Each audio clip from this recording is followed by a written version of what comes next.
Hey gang, what's up? Just Aaron, right here, Question Period Canada. Excited for a wicked wild Wednesday.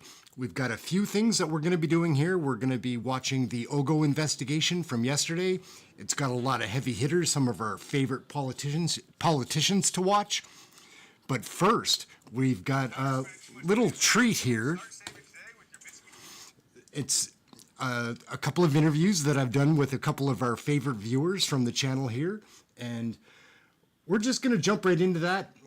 Let me know what you think, because I'm very interested in meeting the viewers, getting to know people, and we've got some yes, sir. Welcome to the channel, Brent. Why don't you tell us a little bit about yourself? Where are you from? Why are you interested in Canadian politics? Where do you think it's going? Give us your thoughts. Grew up on the family farm there. Then I started working out around 26, 27 years old. And I've been here in Sault Ste. Marie for probably about 10 years. Yeah, how did you end up in Sault Ste. Marie? No, I had needed a bit of a change of scenery. Yep. So plus I had a buddy that lives here. So what kind of family farm did you have? What kind of farm did you grow up on? it was a mixed farm, cattle and grain. Yep. Do you like animals? Oh yeah, for sure. Yeah. Yeah, I grew up around them, so yeah. Would you name any of the farm animals, or that's not part of the equation? yes, I guess it depends on one's perspective, I guess. But myself, I didn't name any of them, so I just whatever cats or dogs. Yeah. I didn't give them names, but as far as the other animals, no. Back to the politics, man. So, are you a floater, like it's election to election, or are you a conservative? Are you a liberal, NDP, independent? What is your philosophy and your feels on politics these days? No, for a while I was with the conservatives. Then for I went to liberals. Then Justin Trudeau kind of messed that up royally. Yeah. So I went. So now I'm back with the conservatives. That makes sense. And do you think that we're going to get an election before, like we have to have an election by October 2025, they say. Do you think there's any chance the coalition comes around? Do you think JAGMEET's ever going to stand up and do what Canadians want? Fall this government? Yeah, hopefully he does. It's the way he's with that coalition. I know it's kind of hard to say right now. Hopefully he does stand up and say enough's enough, and be done with it. Yeah, I'm with you on that. Fingers crossed, man, that we'll get an election out of this sooner rather than later, but it's not looking good. I don't think JAGMEET's going to come through for us. Good. So yeah. I'd say sooner. It would definitely be better. Yeah, no, for sure. I think. Do you have a favorite politician that you like watching now, or who are your top 3 favorite politicians to watch? It's the top one. Number one, I would say Pierre Poilievre. Yeah, he's fun. Would be in probably I'd say second would be JAGMEET. Oh yeah, JAGMEET would be. Yeah, then Justin Trudeau, he's way down on the bottom. Yeah, no, there's somewhere. That, bottom of the list, man. Bottom of the barrel. Yeah, for sure. Cool, Brent, man. Well, thanks. I'm going to put this together, put it out there, let the members see it. I did one with Kirk last night, and we're going to do more of them. So thank you very much for your time. Get some people to know who Brent Parsons is. Everybody should check out your channel. Yeah, they definitely should. And if you haven't subscribed already, go ahead, subscribe. Yeah, it helps the channel a lot. What's the name of the channel, Brent? Brent Parsons. Yep, Brent Parsons, and they can find that on YouTube. Yeah, that's right. Cool, man. That's great. Thank you very much for your time, sir. We'll be chatting soon. Yeah, definitely for sure. It's been fun. Yeah. Good evening, Kirk, my sir. man, what's up? Hey, full belly? Yeah, good. Just finishing some supper.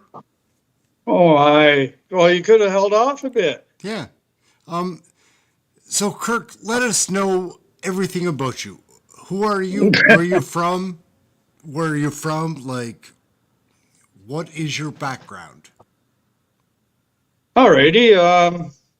Originally where I'm from is a small town called Belleville, Ontario, between uh, Kingston and Toronto. 35,000 population. Um, Lack of work, terrible, you know, unemployment insurance, they called it back then. Did a bit of work as an assistant baker on midnight shifts, and one day received a help wanted ads from Edmonton from a buddy of mine that moved out. And I'm used to looking at maybe a couple of columns in a small local newspaper. Well, this thing came in a brown manila envelope, and I got all excited. It was from my bud. And all it was the help wanted ads from the Edmonton Journal, like years and years and years ago. And the thing just help wanted, not professional, just help wanted. It had to be 3 pages long. And that newspaper back then was a large Go newspaper. west, my friend. Oh, absolutely. I thought, part-time midnight baker, or I'm not gonna lie. I bit out of that too. Like I roughnecked from like 2001 to 2004. Like, go west. The big money is out west. yeah. All he said was, "There's work." So I literally collected my last unemployment insurance check. They called it back then, or Yeah. we called it pogey check. Yeah, sure. And filled up my rack of a car, and said, "Bye, mom and dad, right soon," and made my way west. Partied for about a week, realized I was running out of money real fast, and first day looking for work, bang, got a job. I couldn't believe it, Just like and that. yeah, probably within the first 3 hours of looking, So and what is your feel about Canadian federal politics now? Are you kind of with the Liberals, or are you leaning towards a conservative vote, or where is the NDP? Like, you're pretty aware. I know you're in touch. So, what do you think about what's going on in Canadian federal politics? Just your overview. What do you think? currently a disgrace in the world view. We're a disgrace. Everybody makes fun of us. Uh, Most recently, I think it was the Australians. I'm not sure, but I do remember seeing a clip, and to me, that's terrible. At one time, we were a very well respected country, Days known gone for our by, it seems, peacekeeping. right? Pardon me? It seems like days gone by, like we were such a respected nation. And now I feel that we're tricking a bunch of immigrants into coming to our country with the idea that it's going to be so much better. Like, the kids that I talk to at the Tim Hortons and the gas stations, like a lot of Indian immigrants, they feel ripped off, man. Yeah, especially these colleges that are popping up everywhere here and there for the supposed um, uh, our students from abroad coming over, and that's just not right. They're getting raped, literally and figuratively. And their families saved their money for years, hoping they can immigrate somebody. Then they spend all that money, and then they have nowhere to live that's affordable, and grocery prices. Like, well, the grocery store is a creepy place all of a sudden. Like, That's a place you can't afford to go these not days, almost. anymore. not get a meaningful week's worth of groceries. I dropped into the grocery store this morning to pick up a couple of things, $75. Like, Yeah, Shirley does all of our grocery purchasing, and I'm sure once she perks up and hears our conversation about groceries, she's yeah, yeah, of course. yeah, she was half asleep in the living room and she heard the conversation, so she's come around and got real interested all of a sudden. Yeah, of course. I had a picture. I had a picture. Oh, I know I've got You that got to picture. move closer to. Yeah, just give me a second here. Moth to the flame, Kirk. About a month and a half That's ago, Yeah, okay. 2 months ago, I went to buy a box of Christie crackers. You know your saltines, right? Yep. The big box. Well, we don't go through them that fast, but it was time to replace. We needed a new box. I couldn't believe on sale for $8.99. On I sale. just- On sale. On Like, sale. On sale. oh, it's ridiculous. I used to, like, I shop at No Frills. I don't know if you guys have that. It's Yeah, a Loblaws we have. chain. And I used to get my cereal there every couple of weeks. It would go on sale for $2 a box. Mm-hmm. It never goes on sale anymore. Same box, $9. Yeah, that's I no don't eat reason. cereal anymore. I changed my diet. Like, Yeah. and not I for want the to try. better. I want to try and show you a picture of what I seen yesterday when I had to get a few groceries, and my daughter just about basically shit herself. I'm not sure if you'll be able to see it, but I'm going to try. $14.99 for a watermelon. Look how small that is. Oh, They're a Lord. good price, but they're not the small ones; they're the bigger ones. But just look at regular's $15.99. No, how are you ever going to be able to afford watermelon for any kind of treat in the summer? Like, Well, they want you to eat healthy. Well, to eat healthy, you have to be a millionaire. oh, And we sure as hell aren't man, it would take millionaires. a special kind of budget to afford eating healthy. So Yeah. these days are wacky, guys. Any final thoughts on our go out? Well, earlier you asked me my politics. Yeah. I'm wholeheartedly a conservative.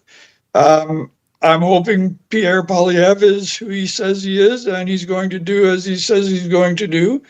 But I believe I mentioned earlier, unfortunately, I did vote Liberal when he first came into power. Solely I made for that his- mistake as well. Like, Trudeau had me fooled. I didn't know. Like, Well, times fooled a were lot of tough people. under that at the end of Harper. Harper's last reign, which lasted a long time. It kind of, like it always does, gets a little hairy with the politicians. And so I voted for Trudeau, and I was like, oh, good. Here, then we got the change. We need a change now.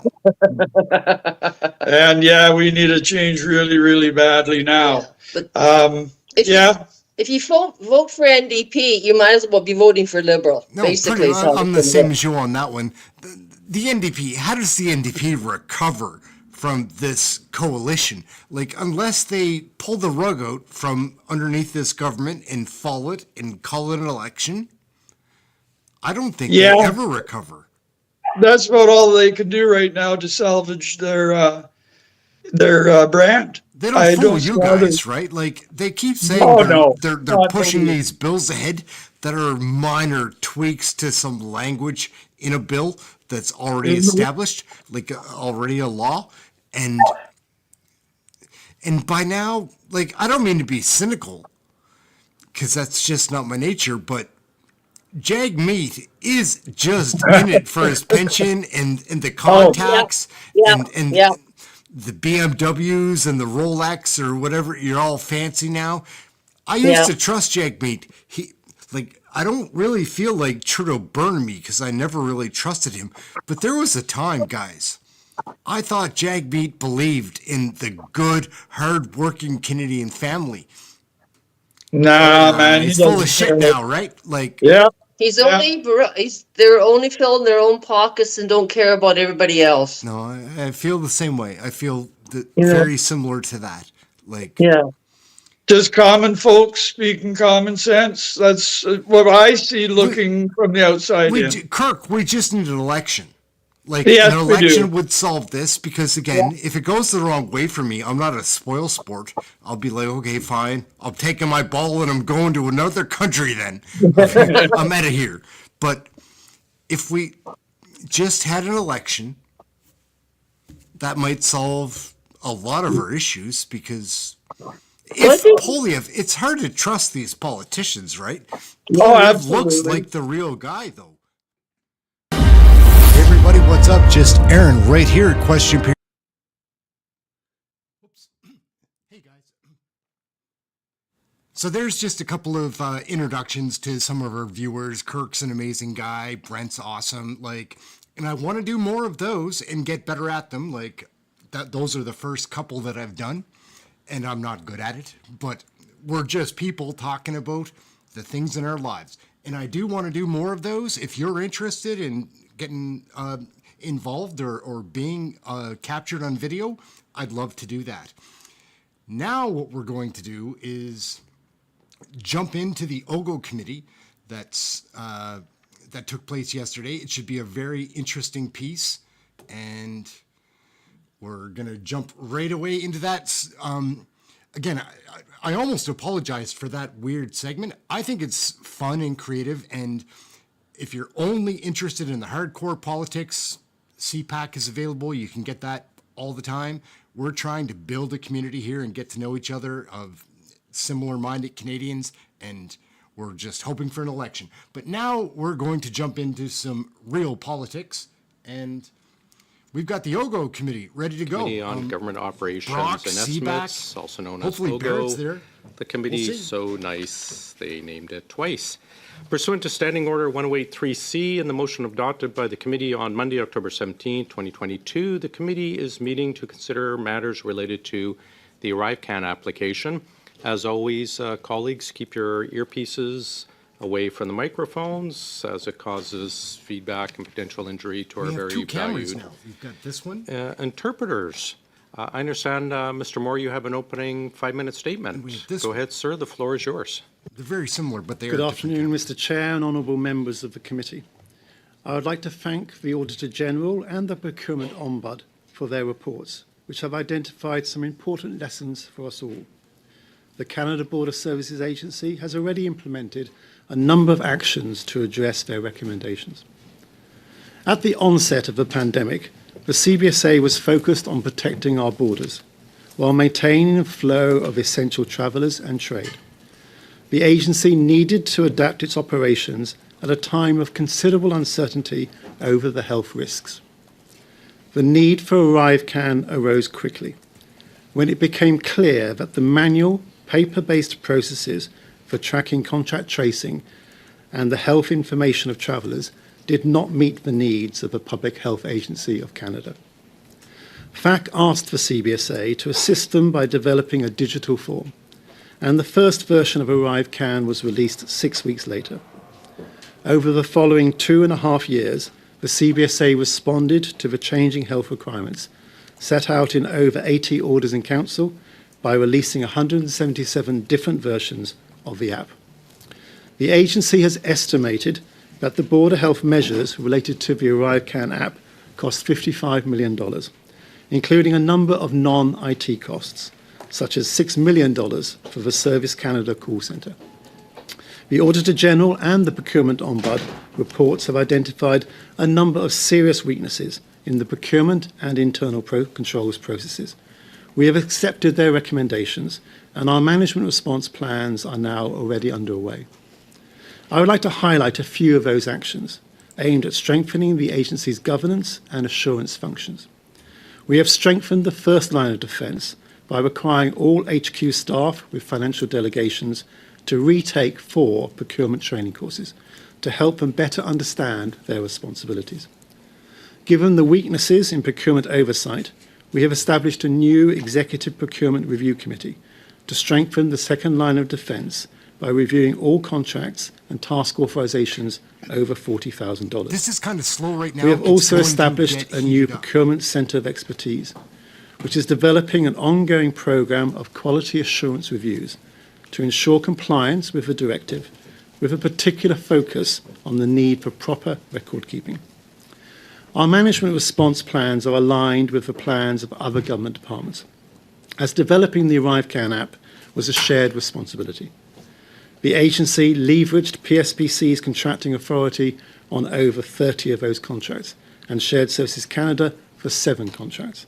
The CBSA was the contracting authority for the remaining 4 contracts. In the first year, the agency was responsible for managing the development, enhancement and operations of the ArriveCAN app on behalf of the Public Health Agency of Canada. However, no new funding was received in the 2020-2021 financial year, and the costs were coded to a general COVID-19 pandemic measures account, which would have included other pandemic-related expenditures, such as personal protective equipment and enhanced cleaning. The agency did establish a dedicated financial code in the second financial year, when funding was provided by the Public Health Agency and the Immigration, Refugees and Citizenship Canada. And in hindsight, this should have been created earlier. I am very proud of my employees, my colleagues and the frontline border services officers who served Canada throughout the pandemic. We acknowledge the serious deficiencies and we welcome the lessons learned. We are now focused on addressing the recommendations that have been made. We'd be pleased to answer any questions. Thank you, Mr. Chair. Great, thank you very much. We'll start with Mr. Brock, please, for 6 All minutes. right, Larry Brock is up. Thank you, Chair, We're gonna and get good kicked off right afternoon, away. gentlemen. Thank you Let's for get your some likes attendance for Larry today. Brock. My focus will largely be with you, Mr. Moore, but I invite anyone else on the panel to weigh in if you feel you can contribute in some fashion to the response. I appreciate your opening statement, Mr. Moore. We've heard that from a number of officials at CBSA, and I mean no disrespect when I say this, but I'm not interested in lessons learned. I'm interested in how we got here and the issues that are really concerning to Canadians. There seems to be a culture of hiding information, threatening those that come forward, reprisals, and a general lack of accountability from senior leadership at CBSA. This committee has bona fide concerns that CBSA's top brass is covering up and deliberately trying to hide their actions while scapegoating others. There are now over 12 investigations taking place because of this debacle. My time is limited. I'm going to be asking for straightforward and honest responses, please. Mr. Moore, we've seen the ArriveScam briefing packages that went to Ms. O'Gorman. Your name is all over these documents, as is Min Doan and Kelly Belanger. This committee has been lied to by current and former senior CBSA leadership, particularly Mr. Doan, Ms. Belanger, and former President Mr. Osowski. I expect you to tell us the truth today. Will you agree to that, sir? Thank you for the question. I hope that everyone tells the truth and answers your questions to the best of their ability. Thank I you. will certainly do that. Thank you. So the biggest question that we need to put a final point on without deliberating any further is who at CBSA was responsible for the decision to choose GC strategies, also known as Government of Canada strategies. We've had evidence from Cameron MacDonald on 2 occasions confirming that, Mr. Antonio Utano confirming that it was Min Doan. We also have, what was really telling, is a public document, an ATIP response from CBSA, which confirms in Annex A of the document that, and I'm going to read this out, who made the decision to contract GC? My office. This is in reference to Min Doan's office and Kelly Belanger's office. Same office. My office made the decision to pursue the contract with GC Strategies.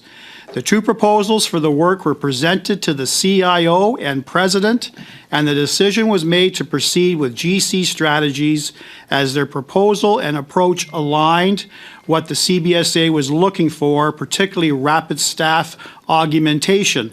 The Deloitte proposal was a managed service using their cloud instance. This would have involved additional risk and did not align with our decision to build cloud mob competencies with the agencies. Are you prepared right here and right now, sir, Mr. Moore, to confirm once and for all that it was Mindone who ultimately made the decision to go with GC Strategies, yes or no? So I'd like to provide some additional clarification for the committee. So there were two decisions here. The first decision was how the ArriveCan app would be developed. That decision was a staff augmentation decision. The decision was to keep this in-house in order to develop the app and use staff augmentation to bring in the technical services required. The other option was the managed service approach, which is the Deloitte option. It was decided at that time by the executive committee that the managed services option would not be appropriate because it was unclear what the statement of work would be from the Public Health Agency of Canada. Sir, this is all evidence we've already heard. I don't need you to waste valuable time that I have to repeat that. I'm sure you've been following the committee and you know what the evidence has already led. Will you confirm with me right now, at this point in time, that Mindone was charged with the responsibility of choosing Government of Canada strategies? So I can confirm, once the staff augmentation model was agreed, the ISTB branch was responsible for putting in place the resources required, whether those be resources from... And was that Mindone, sir, yes or no? Was that He was the Mindone? Vice President of the Information Science and Technology. Was that Mindone, sir, yes or He was no? the Vice President, and it was a decision made by... And the Vice branch. President at that time was Mindone, That is correct? correct. Why did you have a difficult time saying that? Because he is the Vice President. but Right. All So, the documentation okay, has been signed. End of discussion. You've now confirmed, as many people have confirmed, that it was Mindone. Mindone repeatedly lied to this committee, saying he didn't personally make that decision, his team did. So I'm very glad for your honesty, and we can clarify that and move on. But I think Now, this was, sir, I asked the questions. This was such a political hot potato for the government that the Minister of Public Safety at the time, Marco Mendicino, had significant concerns with Government of Canada strategies, particularly with the millions of dollars received. And we now know that they receive upwards to $19 million for their involvement in this particular boondoggle. Now, we know that Mr. McDonald, Cameron McDonald, was threatened by Mindone on October 28th, 2022. There was a phone call. He was told that the public safety minister at the time, Marco Mendicino, was unhappy with the ArriveCan media coverage and wanted someone's head on a platter. He was worried that either he or you, sir, Jonathan Moore, were going to get fired, so he was talking about someone's head on a platter. Is that my time? That is your time, sir. All right, thank you. Mr. Moore, perhaps you can get back to replying the next round. Mr. Sousa, please go ahead for 6. Thank you, Mr. Chair. Mr. Moore, did we ever have a contract? Does it even exist? A company by the name of Government of Canada Strategies? Is that such a? Is there a company by that name? There is a company by that name, and we have in the ArriveCan, there's 4 separate contracts in the name of GC Strategies. But what are they called? Is the name Government of Canada? Point of order. Or is it Point of called order, GC Mr. Chair. Strategies? Sorry, I'll pause your time, Mr. Sousa. Your point of order, Mr. Brock? Yes, Chair, Mr. Sousa is deliberately misleading the evidence. We've already got confirmation from Christian Firth that GC Strategies, That's not a GC point of stands order, for Mr. Chair. Government I of know. Canada. I'll get to That Chair. came Just not a right point of- from Mr. Brock? Christian Firth. Latitude. Yeah. I'm just Continue, trying- Mr. Sousa. You've got 5.5 Gary minutes. Brock is just fun I to appreciate it. I watch, just guys. want to It's get fun when clarity he's if, in in the fact, the room. company is called GC Strategies or, in fact, it's Nobody called gets something away else. with anything. And I don't believe there is a contract with any name by the name of Government of Canada Strategy. It doesn't exist. Sorry. I'm sorry, Mr. Moore, is that correct? I can confirm that all of the contracts are in the name of GC Strategies. Fair enough. Mr. Moore, can you provide us some context now? I think there's some clarity that's required in terms of the last round of questions. To whom was ArriveCan? How did it become ArriveCan in the first place? Who ultimately made decisions collectively to achieve what has been established to this point? Like right now, the question is who signed for GC Strategies? We're all concerned about how those contracts were arrived at and to what extent there was privilege that was possibly given to one contractor over another. Please confirm. So I think there's a couple of questions in there, but I think what I would say is that the contracts with GC Strategies were arranged through the contracting authority, which was PSBC, and the CBSA, who was the technical authority. The contracts are signed by the Board of Technologies and Innovation Directorate, and at that time the majority of the contracts were signed by Mr. Itano, who was the Executive Director, and the counter-signatory was Mr. MacDonald, who was the Director General. What I said in my previous answers was the Vice President at that time was Mr. Mindwan. So the Information Science and Technology branch was responsible for developing the application and implementing the application within 6 weeks of the start of the pandemic. In terms of the Auditor General's report, and you've read it, I presume, you've seen, I know you have because you've provided your concurrence with some of her recommendations. There's a dispute in terms of what amount was actually attributed to the overall program that that grew throughout the process. Can you give us some clarity in terms of those numbers? So the CBSA supports the calculation of $55 million as the total costs of the public health measures within ArriveCan. The OAG, in their report, actually confirm that in paragraph 1.24, that they identified the public health components as being $53 million.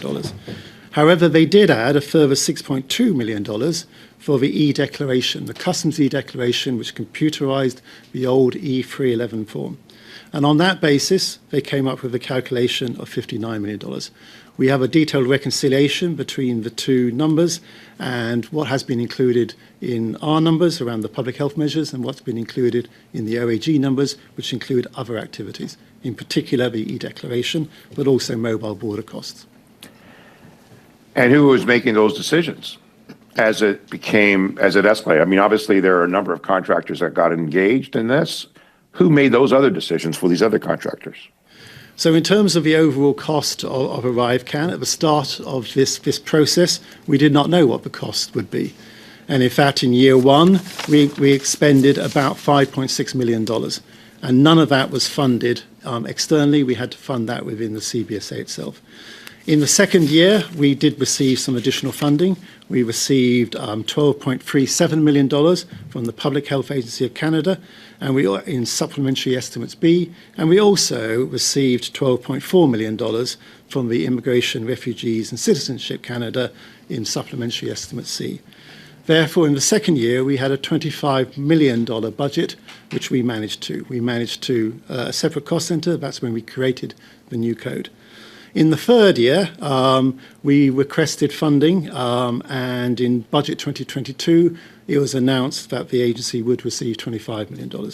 So over the course of the 3 years, the money was incrementally provided to the CBSA.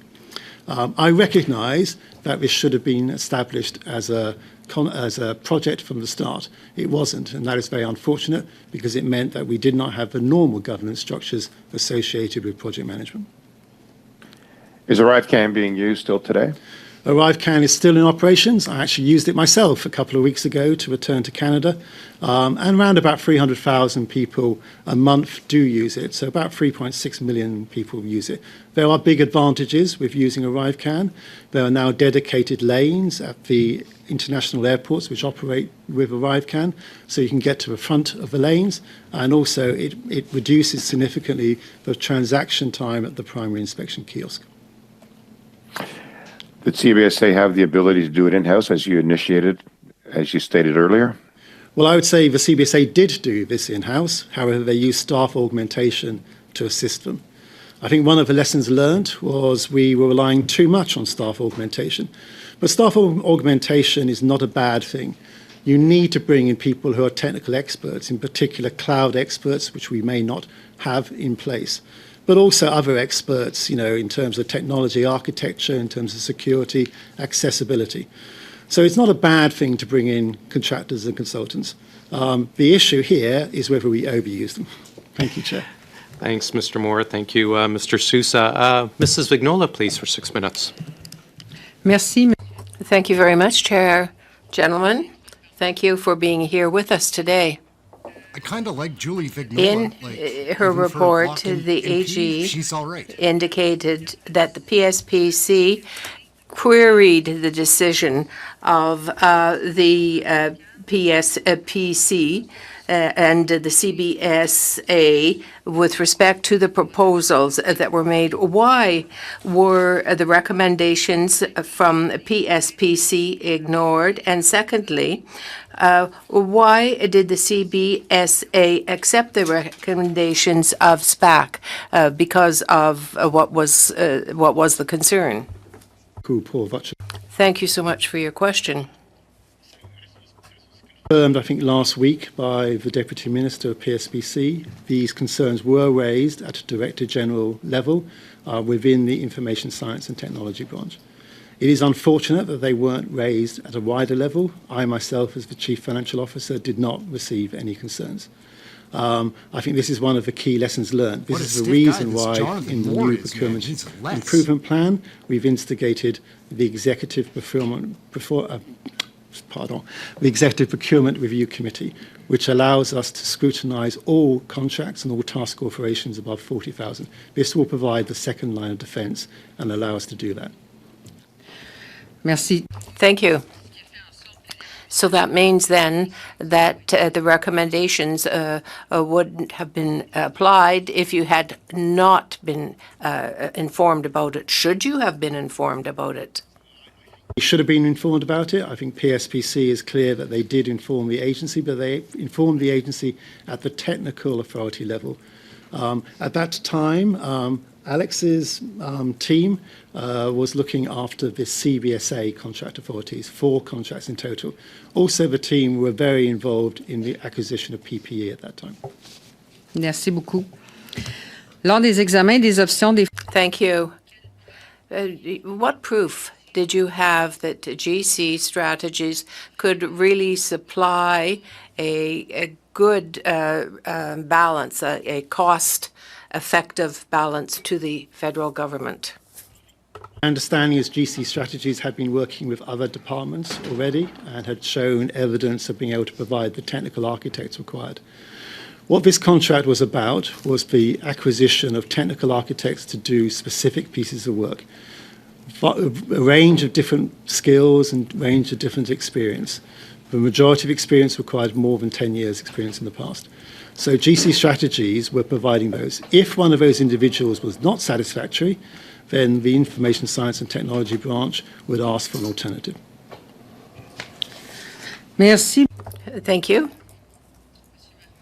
Mr. Martel, you received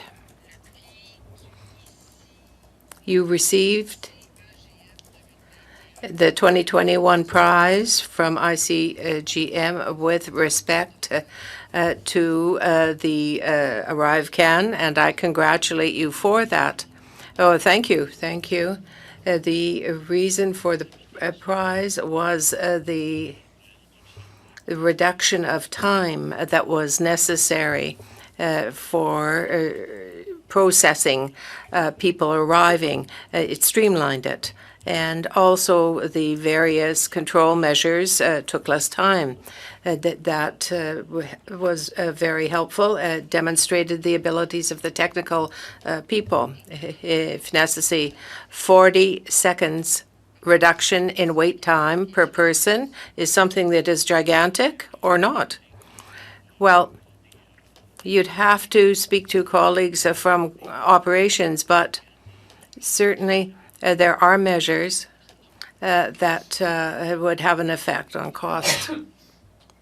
Thank you. Mr. Moore, on January the 18th, Ms. Ogerman told the committee that a better oversight had been put in place. I have 4 questions with respect to that. For how long have these measures been in place? What are the effects of these measures to date? Are they permanent measures? And my last question, these measures that are presently underway for oversight and verifications, for example, the FFC contract with Deloitte, does that indicate the success in the agency? So we have been looking at our and developing our procurement improvement plan over the last 9 months. So our first step in that was to remind individual managers of their responsibilities for procurement. So all individual managers with delegated financial signing authority, over 800 people, were asked to do 16 hours of training. So that's the first thing, just to remind people of what they needed to do. The second action was we created the Executive Procurement Review Committee. The first meeting of that was in October, and we are now looking at every TA and every contract. And the third action is we are now implementing a quality assurance review process through Alex's team. Merci, vous aviez déjà expliqué ces étapes. Thank you. You explained the steps, but what is the effect to date? What would you say?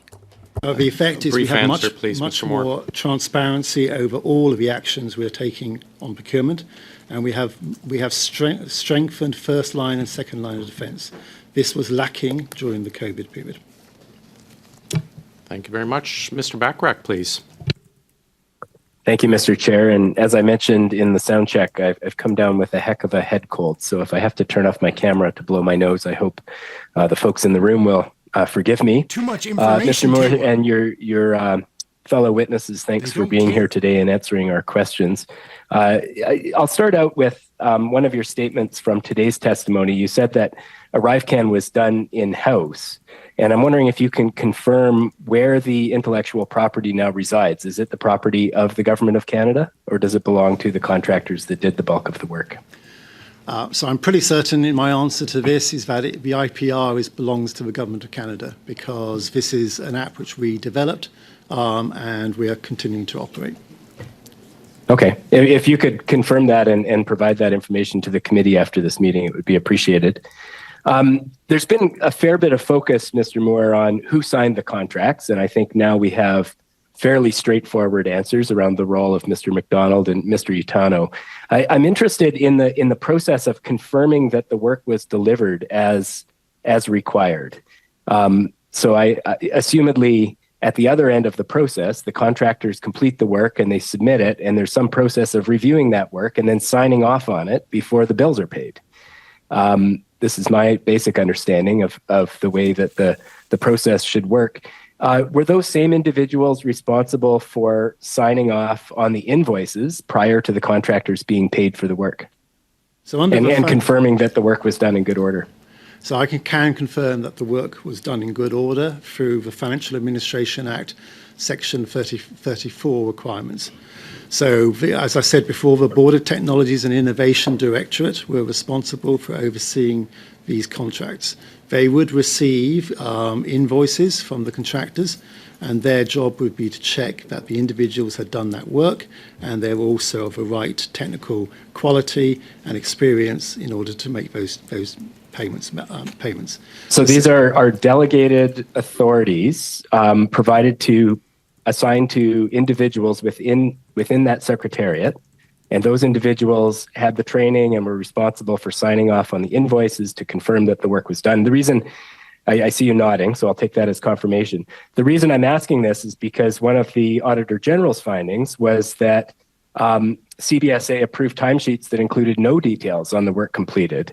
And this is a quote from the AG's report, this limited the agency's ability to challenge the contractor's invoice without knowing what work was completed, its ability to allocate the invoice to the right project. So I guess what I'm trying to point out is that the AG has highlighted a lack of documentation, which assumedly would have made it difficult for those delegated authorities to confirm that the work was actually done. were those delegated authorities, were those individuals who had the authority to sign off on the invoices, were they provided with adequate information to confirm that the work was actually done? So I think there are two issues here. I think one is around certification that the work has been done. The other one is around whether the costs have been allocated correctly to the cost centre. So, for example, a cost centre manager may well have been observing and seeing the individual on the invoice has done 30 hours. However, they may not have then allocated it specifically to ArriveCAN. This was what I said at the start of this evidence, that we did make a mistake in not setting up a separate ArriveCAN cost centre code from year one. So we were receiving an invoice, we were saying, yes, that 30 hours has been done, but we weren't coding it between ArriveCAN or between operational expenditures or elsewhere. However, we are now looking at all of these invoices because a number of allegations have been made to go back and to make sure that we have not been overcharged. If we do find that we have been overcharged, we will pursue repayment for those. And the Minister for the Treasury Board announced last week that PSPC had identified some overpayments, and we will be doing the same. If we identify any invoices which were not for work done, we will be pursuing payments for that. So the Auditor General has said that there weren't adequate details to confirm that the work is done, but you're asserting that the individuals signing off that the work had been done had adequate information to confirm that that was the case. Is that correct? I'll ask my colleague, Mr. Martel. Certainement. Merci. Il y a des... Yes, thank you. There are instructions that are very clear on in the contract with respect to invoicing. They have to look at the details, and if they don't understand the details with respect to that, to the person submitting the invoice can query, ask questions. How many individuals at the Secretariat were involved in this process of signing off on invoices? So I don't have the number of details of the number of individuals who are signing it, but this comes back to the point I made earlier around the delegated financial signing authorizations. So we have over 900 in the agency headquarters in total. Mr. Moore, could you provide to the committee the names and titles of the individuals who were responsible for signing off on invoices related to the ArriveCAN contracts? So I can certainly take that away and see what the evidence we are pursuing at the moment to look at invoices and whether they have been checked. Okay, I'm not understanding if that's a yes, you can table with the committee the names and titles of the individuals responsible for signing off on the ArriveCAN work. Line's pretty funny. I'm hoping that we can do. I'm just saying that we'll go back and... You're going to check first and see if that information actually exists. Is that, do I understand you correctly? That's exactly okay, I would certainly hope that it exists. But as we've seen throughout this inquiry, there are a lot of surprises. So I'll look forward to providing that information to the committee, and if it's not provided, we'll ask questions about why it doesn't exist. Thank you very much. Thank you, Mr. Bachrach. And Mr. Moore and others, just so you're aware, at this committee, we have passed a motion in the past requiring any request for response back has to be within 3 weeks, lest you get called back on why you've not provided that information. So just so you're aware, we're down to second round, 5 minutes. Mr. Brock. Thank you, Chair. Going back, Mr. Moore, to my last question before I ran out of time, the conversation between Min Doan and Cameron MacDonald in October of 2022, that Marco Mendocino was so unhappy with the media attention to ArriveCAN that he wanted someone's head on a platter, and that either Min Doan would be fired or you, sir, would be fired. He made specific reference to that.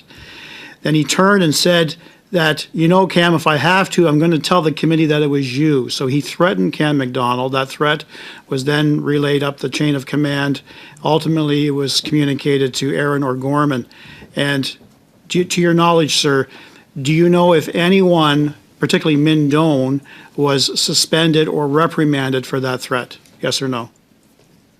So I think I could start with the comment made by the Minister. I'm not aware of that comment. I've never come across it. In fact, I've never briefed the Minister at that time, and I was not informed. Min Doan confirmed the conversation took place. All right, so we can move on from that. Do you know if Min Doan was reprimanded for his threat to Cameron MacDonald? Yes or no? No, I do not, but I understand that Thank this you. investigation is ongoing. Have you had any discussions with any of your ministers responsible for the portfolio during the ArriveCan rollout? That would include Mendocino, that would include Blair, and that would include LeBlanc. Have you had any personal discussions with any of your ministers? So personally, I have briefed the ministers in terms of a Sub-B and Sub-C package in 2022, and also in terms of the announcement in the budget 2022 of the 25 million. Did you update any of the ministers with respect to the overruns with the ArriveCan app? No, because of those briefings, it was a briefing about the supplementary estimates to prepare them for committee. Were you aware of any other senior executive who would have had those discussions? For instance, the president, the deputy minister, or Gorman and Osaski. Would they have had those discussions with those three ministers with respect to the cost overruns? I'm not aware, but I can't comment on for my president. Okay.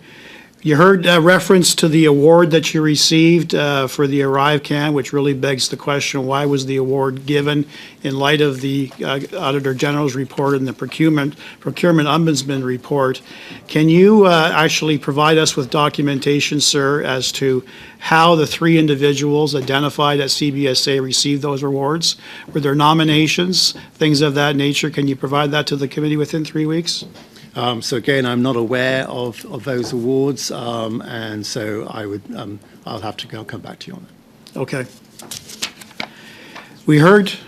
We heard last week from PSPC that three additional companies that received taxpayer monies and should not have received those taxpayer monies are being now investigated by the RCMP.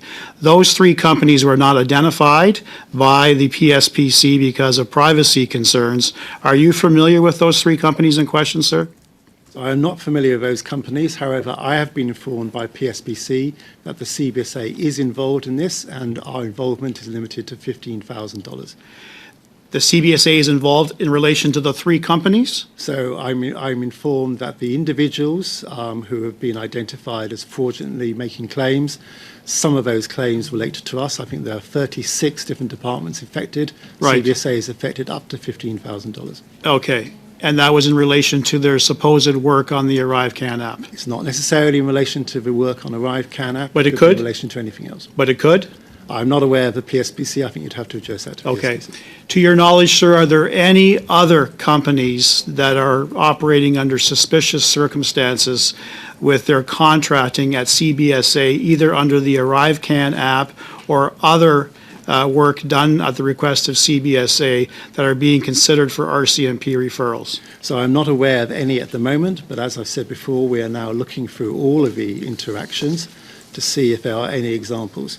So, for example, we have done a review of our contractors who are working and whether they are included in the GEDS system, and we have identified a few names there, but I'm pleased to say in all of those cases, we have spoken to the other employer. Thank you, sir. I have in my hand a multi-page letter addressed to Ariane Reza, the assistant, as she was Assistant Deputy Minister for PSPC, in relation to the request for a national security exception in relation to one company.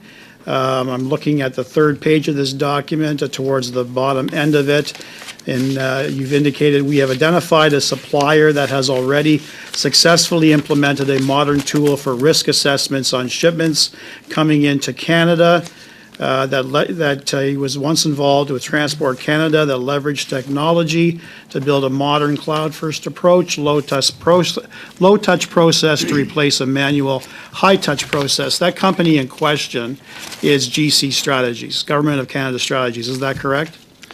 So I do not believe so, mainly because it refers to shipments. It does not refer to individuals, but perhaps I could ask Mr. Leahy to answer that. I am afraid that is our time. Perhaps next round you can respond to that. Mr. Baines, you're up, please, sir. Baines is one of the worst, man. Thank you, Mr. Chair.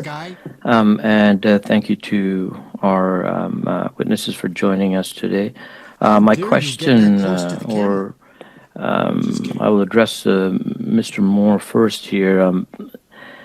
As you know, sir, elected officials come and go, but in our public service, We have people who spend decades in the bureaucracy and program areas, and we learned from GC Strategies. Mr. Anthony who had been working in the IT sector for companies since 2005. Mr. Firth said he had been working since 2007. And the procurement processes in place on how to obtain some of these contracts have been around since 2003. So we're talking over 20 years where these contractors, subcontractors, many of whom who interchange with different companies that are all working on various projects with government. And over time, there's relationships that have been built amongst all these people working together. And so my question to you is, do you think that the CBSA has done enough to ensure there's appropriate oversight of employees and their relationships with prospective contract bidders looking to find this work and understanding how to get it? And so I'd like to hear about what oversight is in place. I think what I'll do is I'll cover it in two separate sections. So the first one really is around the conflicts of interest. So we have, as part of our procurement improvement plan, strengthened our disclosures around conflicts of interest. And what we are now doing is we're asking all of our staff to declare if they do have a second job and to allow us to evaluate that.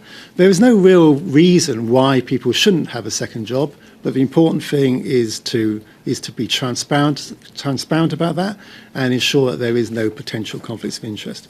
The other area I think you were referring to is the oversight of the procurements and task authorizations. And as I've said before, our procurement improvement plan has created the Executive Procurement Review Committee, which is going to be looking at everything over 40,000.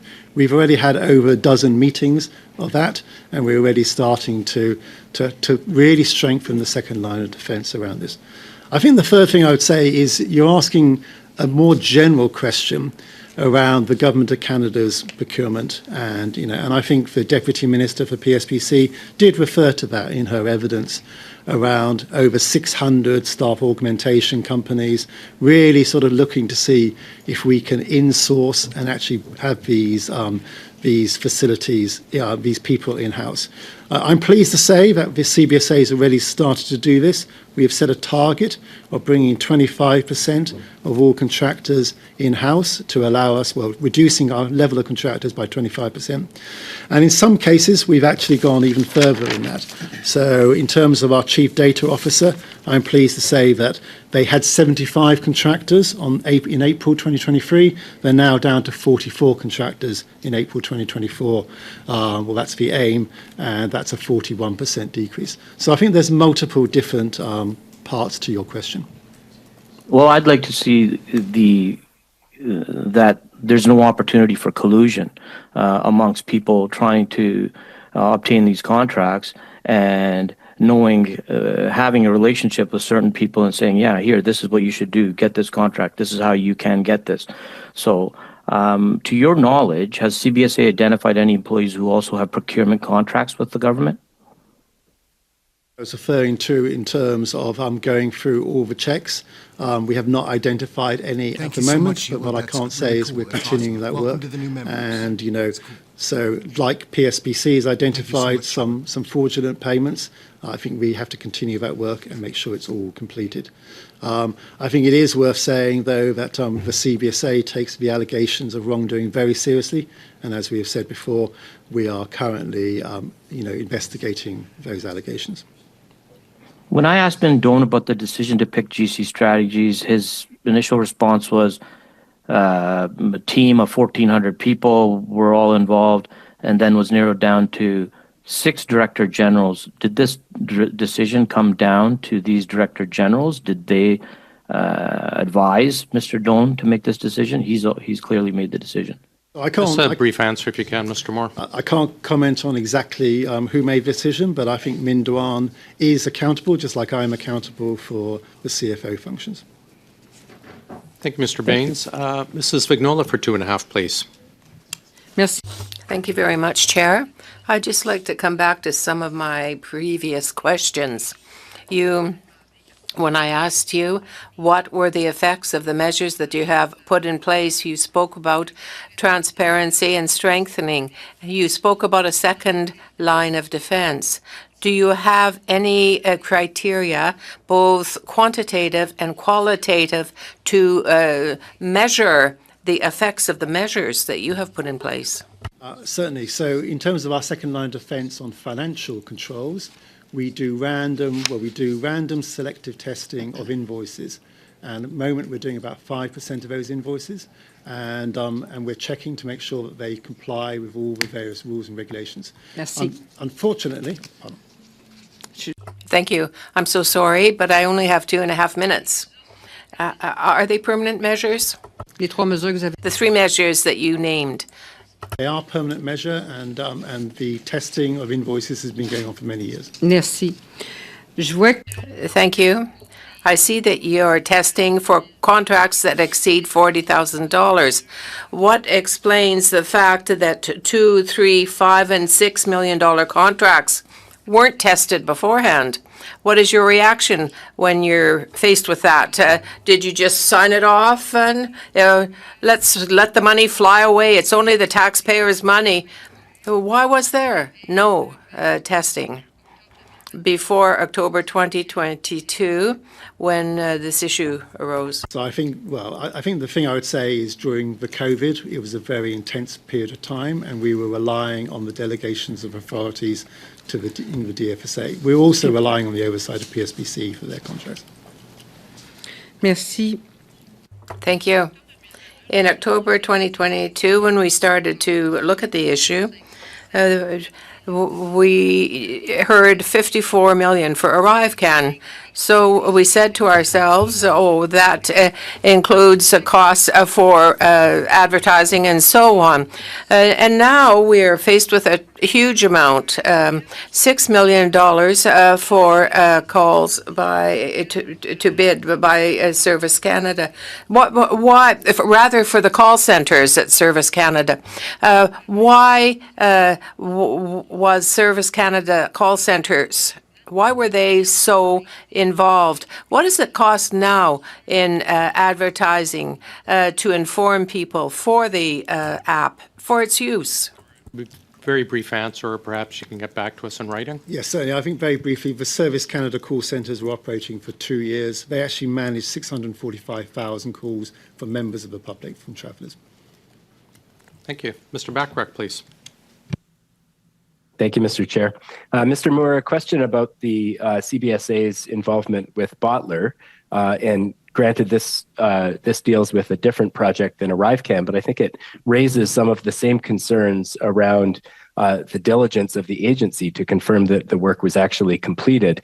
So in 2021, the company Dalian submitted invoices for work done by Bottler, and specifically those invoices included billing for time allegedly spent on the project by Ritika Dutt, one of the principals of Bottler.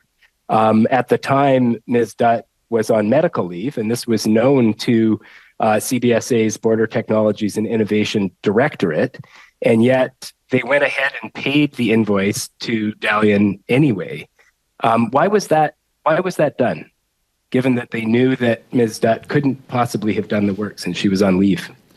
So in February 2021, CBSA contracted with Carl-Dix in a joint venture with Dalian. It was for 6 particular outputs. And so what the CBSA did was they paid for 2 of those outputs because that work had been done. They did not pay for the other 4 outputs because that work was not done to a satisfactory level. It was not about individuals. We were not paying on an hourly basis. We were paying on an output basis. But the invoices that were paid specified work done by Ms. Dutt, correct? Specified work which had been done. They did not specify who did it within the Bottler organization. So Okay, on the invoices, there was no indication of who was being billed for the work? It finds Well, I it find was on all a of it was on a these people that task-based are giving system, so we testimony were paying for the have tasks which trouble had been just completed. basing grass. Okay, like but for these grasp task on basic authorizations, there are communication. timesheets, correct? They don't know how to talk. But the timesheets are not relevant when you're doing tasks, because what you're doing is you're saying, we will pay you this amount of money for delivering this output. We're not saying we will pay you X dollars per hour. So at the completion of that work, there's documentation submitted to indicate that the work was completed and who did the work, correct? Well, no, there's a document. So Okay. they were writing particular documents. We received those documents and we decided whether the documents had satisfied the requirements of the task authorization. So one of the documents, for example, could have been a plan. If a plan was satisfactory, we did not have any input into who wrote the plan. Did Ms. Dutt okay, I'll ask that Unless for it's a very Mr. quick Chair. question. Well, did Ms. Dutt contact CBSA and advise you not to pay the invoices because it was for work that was not completed? So my understanding is Ms. Dutt did contact the CBSA, but that was inappropriate because we should not be working with subcontractors. That's not our role. Thank you very much. Mr. Berthold, welcome back to OGO.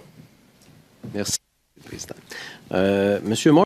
Mr. Moore, I want to come back to an answer that you gave my colleague with respect to this letter about the national security, as she says, that there were certain rigorous processes that could be exempted.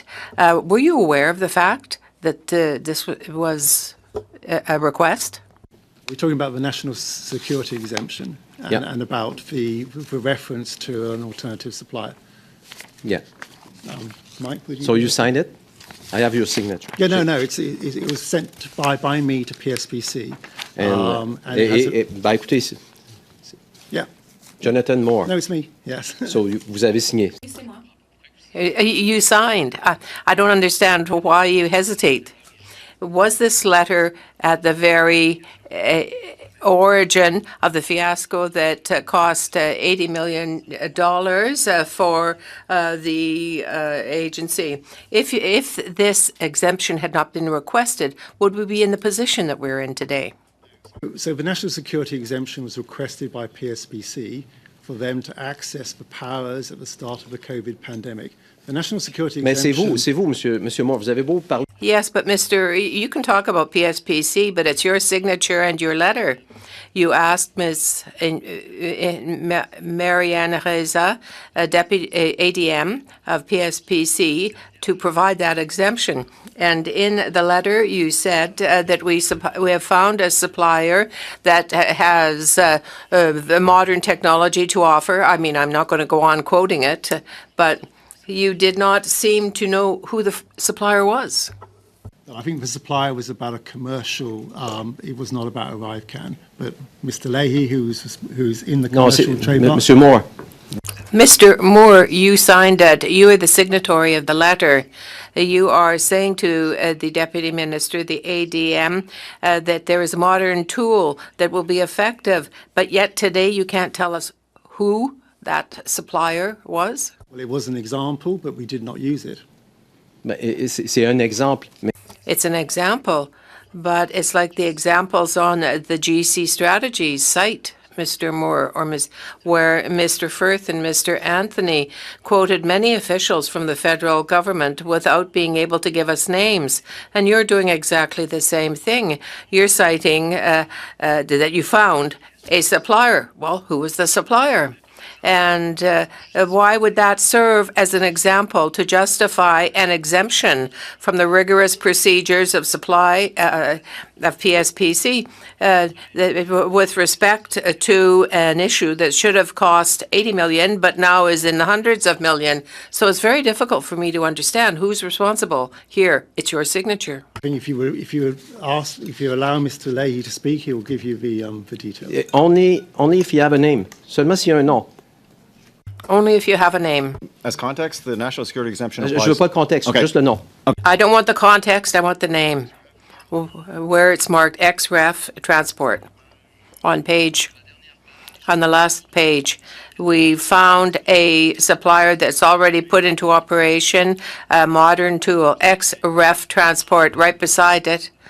Transport XREF is a system for it's XR company. Well, thank you so much for telling me that. It's not complicated then. I find it very surprising, though, Mr. Moore, that you weren't able to tell us who the supplier was.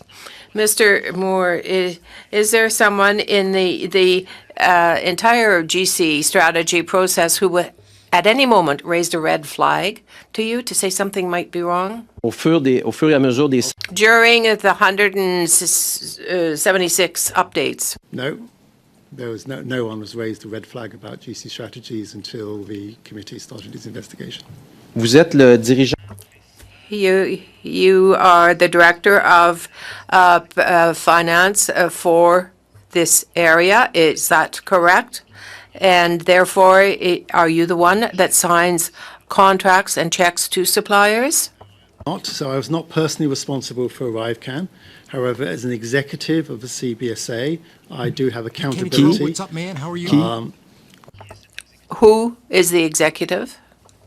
I was the CFO at that time. Yeah. And I was an executive of the CBSA, and so I take responsibility for the failures which have been identified, and I am also responsible for the improvement plan which we are developing to ensure this does not happen again. Thank you very much. Mr. Kuzmierczuk, please, sir. Go ahead. Thank you, Mr. Chair, and thank you, sir, for your testimony. I wanted to ask you a bit about the improvement plan. You've read the AG report. You've read the Procurement Ombudsman report, talking about the deficiencies in management and documentation. And I wanted to ask you, as some of the steps that you've taken, CBSA has said that they have struck an executive procurement review committee and also a procurement center of expertise. Can you please explain the executive procurement review committee, who sits on it, what is its role? So we established the Executive Procurement Review Committee, and our first meeting was in October. I chaired the first 8 of those meetings, and now the Executive Vice President has taken over the chair. A number of VPs sit on that, but also Alex's procurement team are on there. And the role is to challenge the individuals who are bringing forward tasks, authorization or contracts, who are the technical authorities, but also to seek assurance from Alex's team that we are complying with all the rules and regulations and the standard operating procedures. It is a second line of defense. It's a check to make sure that the issues which have been identified in the Auditor General and the Procurement Ombudsman report do not happen again.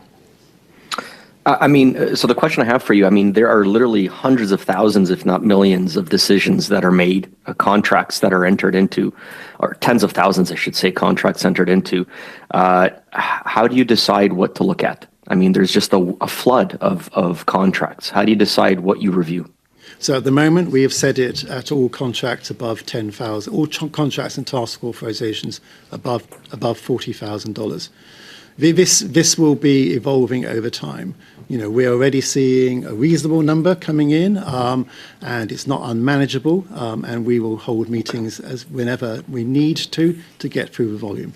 Over time, as we start to see stronger first lines of defense, we might be able to raise those limits. Okay, thank you very much. In terms of, you talked about in this committee, you've testified that there's a process of financial reconciliation that's taking place between the numbers that the AG has put forward and the CBSA's original numbers. When can we expect that timeline to be completed for that process? And can we have the results of that reconciliation review? Too close. Already been completed, and I'm very happy to provide those results to you. But as I explained earlier, the OAG does identify that they have 2 numbers in play. They have a $53 million number around the pandemic health component, and then the $59 million number includes the customs e-declaration. Okay, if you can get that for us in writing, that would be terrific. And sir, question as well. Going back to, you were asked originally, the very first question of the committee was asked by my Conservative colleague. He asked the question, and he didn't provide you with an opportunity to respond. But can you tell us, in your words, who made the decision to hire GC Strategies? Can you just provide us, and be as precise as you possibly can, who was part of that decision-making matrix? So it was decided by the Information Science and Technology branch. It was within that branch, it was the directorate, it was the Board of Technologies and Innovation Directorate. The executive director at that time was Mr. Utano, and the director general was Mr. MacDonald, and the vice president was Min Duan. So it was within the delegated authorities of the Information Science and Technologies Technology branch who made that decision. Help me to understand, because my colleague was saying that it was Min Doan's decision and singling Min Doan out, but you're saying that Mr. Utano and Minister MacDonald were also part of that decision. Help me understand that. So the signature on the documents shows Mr. Utano as the technical authority, with the second technical authority, can't quite get the terminology right, is Mr. MacDonald. They both reported at that time to Mr. Min Duan. Okay. Is it is it shared authority? Is that fair to say, or can we say that ultimately the authority is Mr. Doan's? Well, I think it's shared responsibility, but as I've said before, as the vice president of a branch, Min Duan is accountable. How much time do I have, Mr. Chair? 15 seconds. Sir, what would you have done differently, looking back? I think I'd had more oversight. I think that's one of the key issues for us. We were incredibly busy though, and also we were understaffed in a number of different areas. You know, I think it's worth just reminding everybody of what the pandemic was like at the start of this. Immediately, most of our people were sent home. We had to set up home offices, we had to set up new organizational structures, and we had to manage the border. And a lot of the individual border services officers really were very reluctant to touch paper, because the Public Health Agency had said you can catch COVID from touching paper. So the necessity to get paperless processes in place was really important. Thank you, Mr. Moore. Mr. Seaback, welcome to OGO. The floor is yours for 5 minutes, sir. Thank you very much, Mr. Chair. I see that today we actually have some gentlemen at the committee that I'd like to ask some questions about CARM. I see Mr. Leahy there and Mr. Martel, the Director of Procurement. The challenge that I have with CARM is the complete lack of inconsistent statements on when this project began and how much it will cost. To quote Macbeth, it seems like there's something rotten in Denmark. Mr. Gallivan testified at the Trade Committee. This was started in 2010, and it was a $370 million project. In the Gazette Part 2 that just came out on March 13th, 2024, this government states that in 2014, CBSA began the design and implementation of the CARM project, and the CARM project is a $526 million contract. Sorry, Mr. Seaback, I'll stop the clock. Mr. Point of order. Thank you. Thank you, Mr. Chair. Sorry, I think Thank you, Mr. Chair. And again, I don't mean to interrupt my my honourable colleague's train of thought, but I just wanted to know the relevance here. This is the ArriveCAN study, and we are looking into ArriveCAN and not CARM. And so I just kindly would ask my colleague to establish the relevance to the study on ArriveCAN. Thank you. I actually see the relevance, so I'll allow to continue. I think we heard from witnesses that Deloitte, which is running CARM, was messing up CARM and therefore was in the penalty box, which led to us getting GC strategies. So I do appreciate your point, but I do see the link. Go ahead. You've got 4 minutes and 4 seconds. Point of order, Mr. Chair. That just, I do apologize, but that is such a tenuous thread, if I could even call it that. And again, again, we're here on a constituency week. May I remind the chair to study ArriveCAN, and I'd prefer us to focus on ArriveCAN. And again, what is the link to CARM? I don't see it, Mr. Chair. I don't see it. Well, the link is the contracting irregularities that took place in CARM, and therefore Deloitte was allegedly put in the penalty box, which is how we end up with GC Strategies. So the link is pretty direct, and exploring how we got to GC Strategies through the problems with CARM might illuminate the committee with respect to this study. I'm fine with that. Go ahead, Mr. Seebeck. You have 4 minutes and 4 seconds. Thanks very much. So, was this actually a project that started in 2010, as Mr. Gallivan stated, or in 2014, which you published in the Gazette a mere 2 weeks ago? So maybe if I can just deal with the penalty box. So I'm not aware of anyone saying that Deloitte were in the penalty box. And it is worth, identifying that Deloitte worked on us for a number of other things as well. So myself in the Finance and Corporate Management branch, we'll be happy to provide that from the ATIPs to the committee, and we'll bring you back to talk about it. But if you could answer my question, which is this a project that started in 2010 or 2014? Because your government is saying two absolutely contradictory things. I'll ask Mr. Leahy to answer this. Yeah, so the March 2010 is the first phase of CARM, so that is in the critical path material that was provided at in our trade committee. You'll see that. So that's AR. Is that ARL? That is ARL, yes. Wait, so that's the subsequent program to CARM? It is the precursor to, like a revenue ledger is extended into CARM, but the language in the submission you'll see is both CARM, ARL. It's interchangeable. Okay, so what I can't understand is the cost. So what we heard from Mr. Gallivan is $370 million. How are you today? But what we've also heard at committee was that you've spent $438 million. These two things are very inconsistent. But what actually concerns me the most is this. In a transition document prepared for the VP of CBSA on July 31st, 2021, it says the costs are $371.5 million.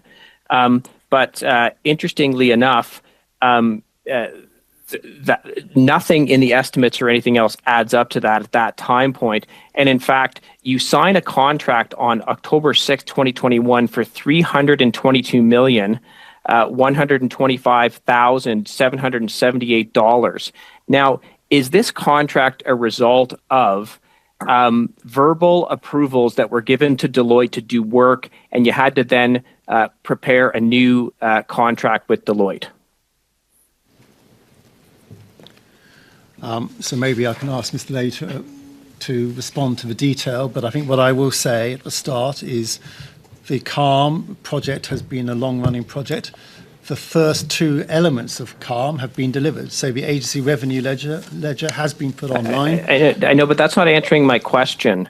My question was the cost identified in the transition document to the VP, July 31st, 2021 is $371 million. Nothing in the estimates or supplemental interest adds up to that, but there is a contract on August 6, 2021 for $322,125,778. It appears to me that this is creating a contract to deal with the overruns, because there was a contract for Deloitte in 2018 for $32 million, which now appears to be turned into a $322 million contract a mere 3 years later. Is this the result of verbal authorizations that had to be covered with a new contract? So again, I'll say we did not come prepared to this committee to answer questions on CARM. We're very happy to bring back the detailed information unless Mr. Leahy can answer now. I can say definitively it wasn't based on a verbal contract, if that was the question. So verbal approvals for work that lead to the necessity of a new contract. That is not the case. So I think the evidence that we're bringing forward from our trade committee will demonstrate the history and bring clarity, hopefully, to the question you raised about the lineage of this of the contract. So that material is coming forward to committee. Thank you, Mr. Leahy. Thank you, Mr. Seebeck. Mr. Sousa, please, for 5 minutes. Yeah, thank you, Chair. Mr. Seebeck, when was just following up very quickly on CARM? When was it first developed? I think this is meant for you, Mr. Leahy. For me? Yes. So the initial funding allocations came in March 2010. And when was Deloitte awarded the first contract for the project? There were two small contracts in around that activity, and then the major contract was in February 2018. But the initial two contracts to begin work on CARM ARL, I don't have the precise dates in front of me, but they were awarded around the March 2010 timeline. So was the majority of the project funding allocated before October 2015? There were two allocations of funding. So there was an initial allocation, as I mentioned, around that timeline, and then there was a contract award in February of 2018.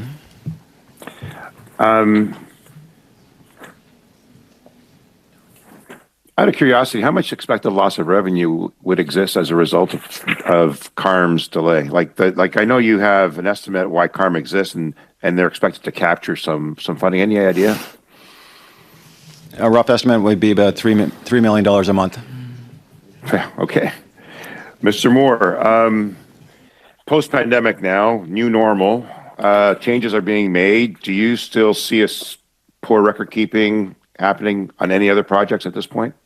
Recognizing some of the issues that have arisen from both the Ombudsman and the Auditor General?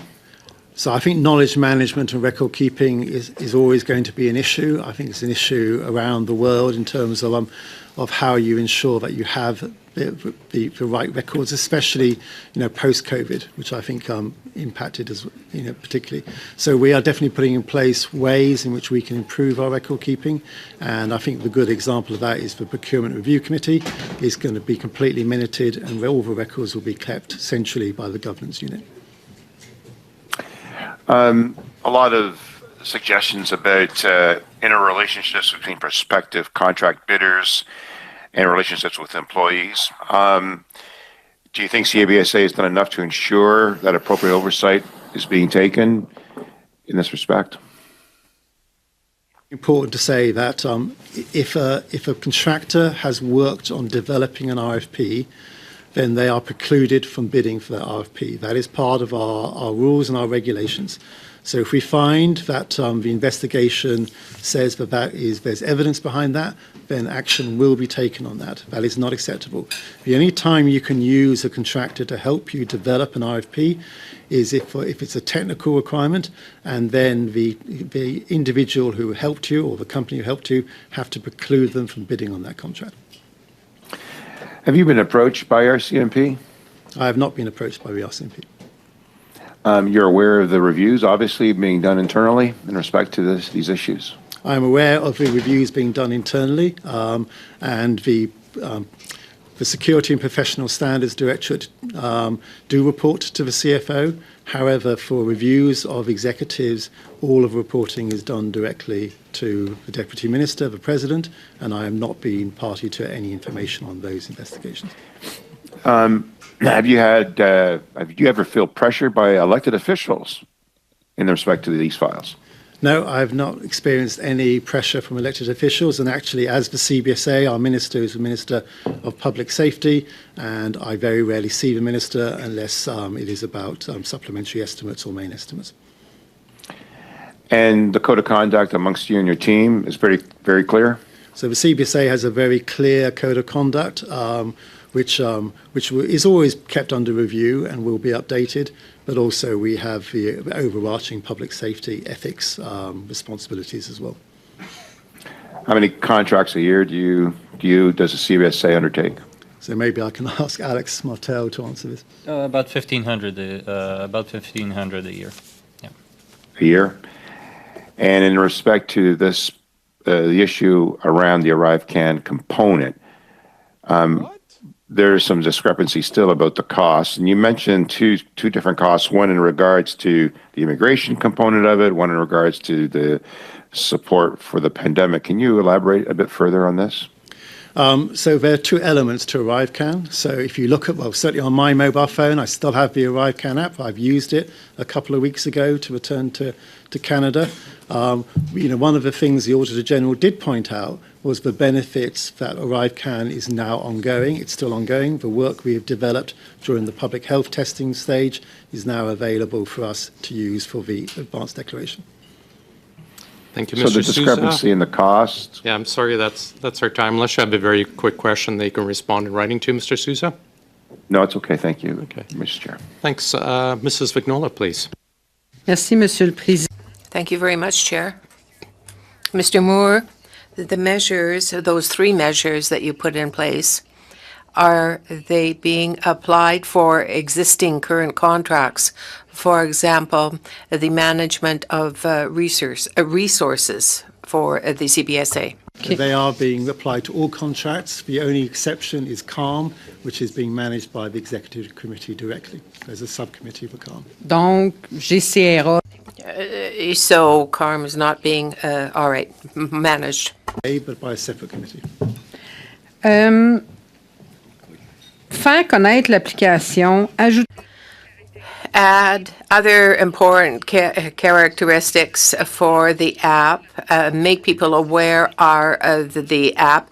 That's what Madame La Douceur said with respect to a question put to her by a journalist rather. So you have to better understand the app to be able to better use it. So it's about 300,000 people monthly who use it, but that's 13% of the totality of travelers, which is quite a lot between you and me. So how are you going to get it better known? What will it cost?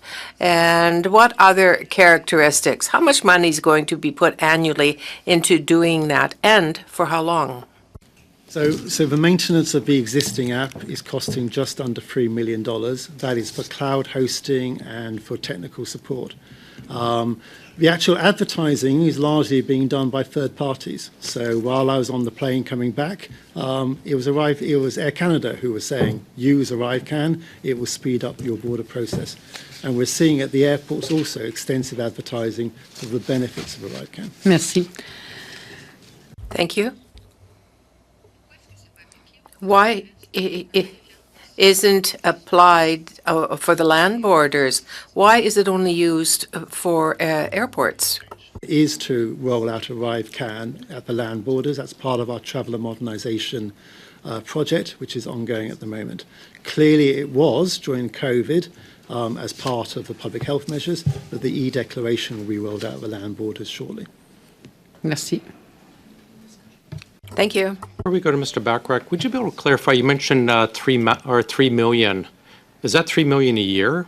It's $3 million a year because we have to Oh yeah, cloud I'm not hosting, questioning all why. these I'm other just I couldn't costs. understand if it was $3 million a year. Thanks very much, Mr. Bachrach, please, sir.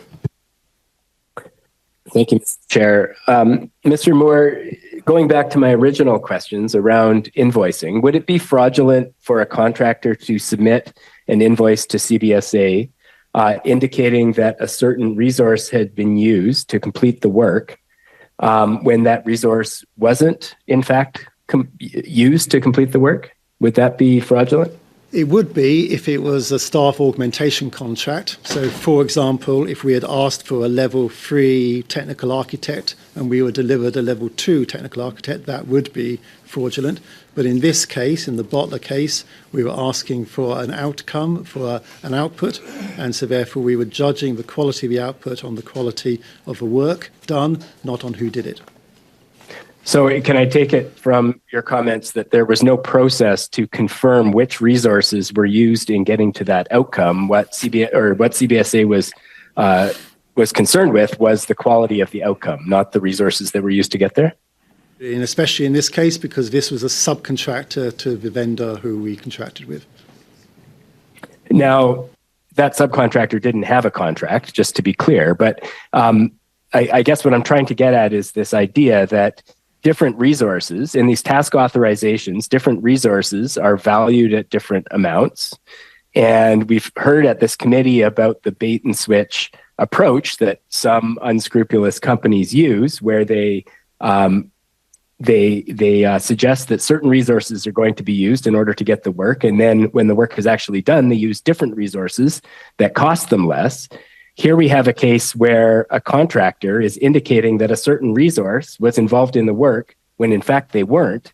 And you're saying that that isn't a problem? The contract, if Bottler's contract would be with Dalian, Coradix, It's not with us. We were contracting with Dalian Cardix, and we were asking them to produce 6 documents. And, you know, it was not relevant to us who was producing those documents. What was relevant to us was the quality of the documents in line with the statement of works. Is it required that the resources used be cited on the invoice? I'm looking at the invoice right here. It includes the task number and the specific resources that were utilized in completing the work. Is that a requirement of the invoicing process? Not in this case, because we were asking for a task, we weren't asking for individuals. That is a requirement if it's a staff augmentation contract, because then we will need to check that we have the right skills and experience to do the work. Thank you very much. Thank you, Mr. Chair. Mr. Duncan, welcome, Dogo. Please go ahead, sir. Thank you, Mr. Chair. The Auditor General said in her report that the documentation provided by the CBSA, the financial records and controls were so poor that they were unable to determine the precise cost, and they pegged it at $60 million. That report's been out now for 50 days. Mr. Moore, can you tell us if you've provided any follow-up documentation since this report to the Auditor's Office to further clarify what exactly the cost of ArriveCAN was? Work with the Auditor General on identifying the costs which we had assigned to public health. I'm going to ask you, sorry, since the report was tabled, have you provided any further clarification from her report about the exact cost of ArriveCAN after the report was tabled? No, we have not provided any further information, but the information we've agreed to provide to this committee, we're very happy to share with the Auditor General. So it's been 50 days, and your work was frankly shredded by the Auditor General and said the number has not been clarified, can't even get an exact number, and you've not provided anything in 50 days to clear up any of the misperception or actually get a firm number. Well, as I've said before, I don't think it's possible to get a completely firm number because in the first year we did not have a separate accounting code. What we did was we used our experts to make their best estimate of how much it would cost. Our best estimate remains $55 million. Well, let me ask you this, because we're now aware that 76% of contractors who did actually no work on this that billed the CBSA. We know there's record of shredded documents that is well known and been shared with Canadians. And again, the Auditor General said there were weak financial controls and record keeping when it came to your work. So as a CFO, do you think that a third-party forensic audit of ArriveCAN is necessary based on what you now know and the points I just raised? So I think you've raised a number of different points in there. So the procurement ombudsman referred to the 76%. That was actually the question which was previously about sort of who does the work. When you're using staff augmentation, we were checking the individuals had the sufficient qualifications. But I'm going to ask this at a high level. Of all the facts that I raised and the circumstances and what you know now as the CFO, do you believe that an independent third-party forensic audit is necessary with ArriveCAN? We have shredded documents. The Auditor General said there was weak financial records and controls, and the procurement ombudsman report, yes or no? Do you believe that a third-party forensic audit is required here in the circumstance? I don't think it would add any additional because we've already had a third-party audit in terms of the Auditor General, but also OPO.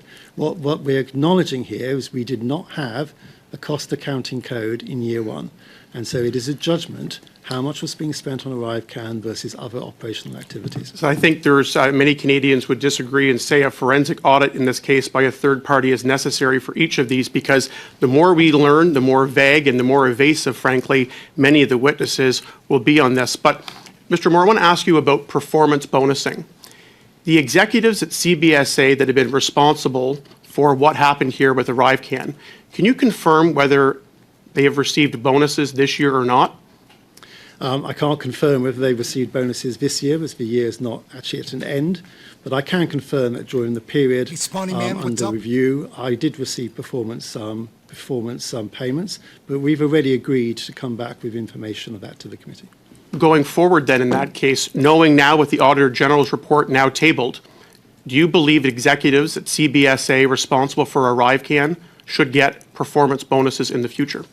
Well, I can't comment on that because lots of people are involved in lots of different things. So you wouldn't rule out, based on what you know and the findings here in the Auditor General's report, the Procurement Ombudsman report, and all the facts that you know, based on how atrocious the financial record keeping was at CBSA, You can't rule out and say now that executives at CBSA that were responsible for this mess Hey, Roxy, what's should up? not How are get a you? performance bonus going forward now that you know it's in the Auditor General's report.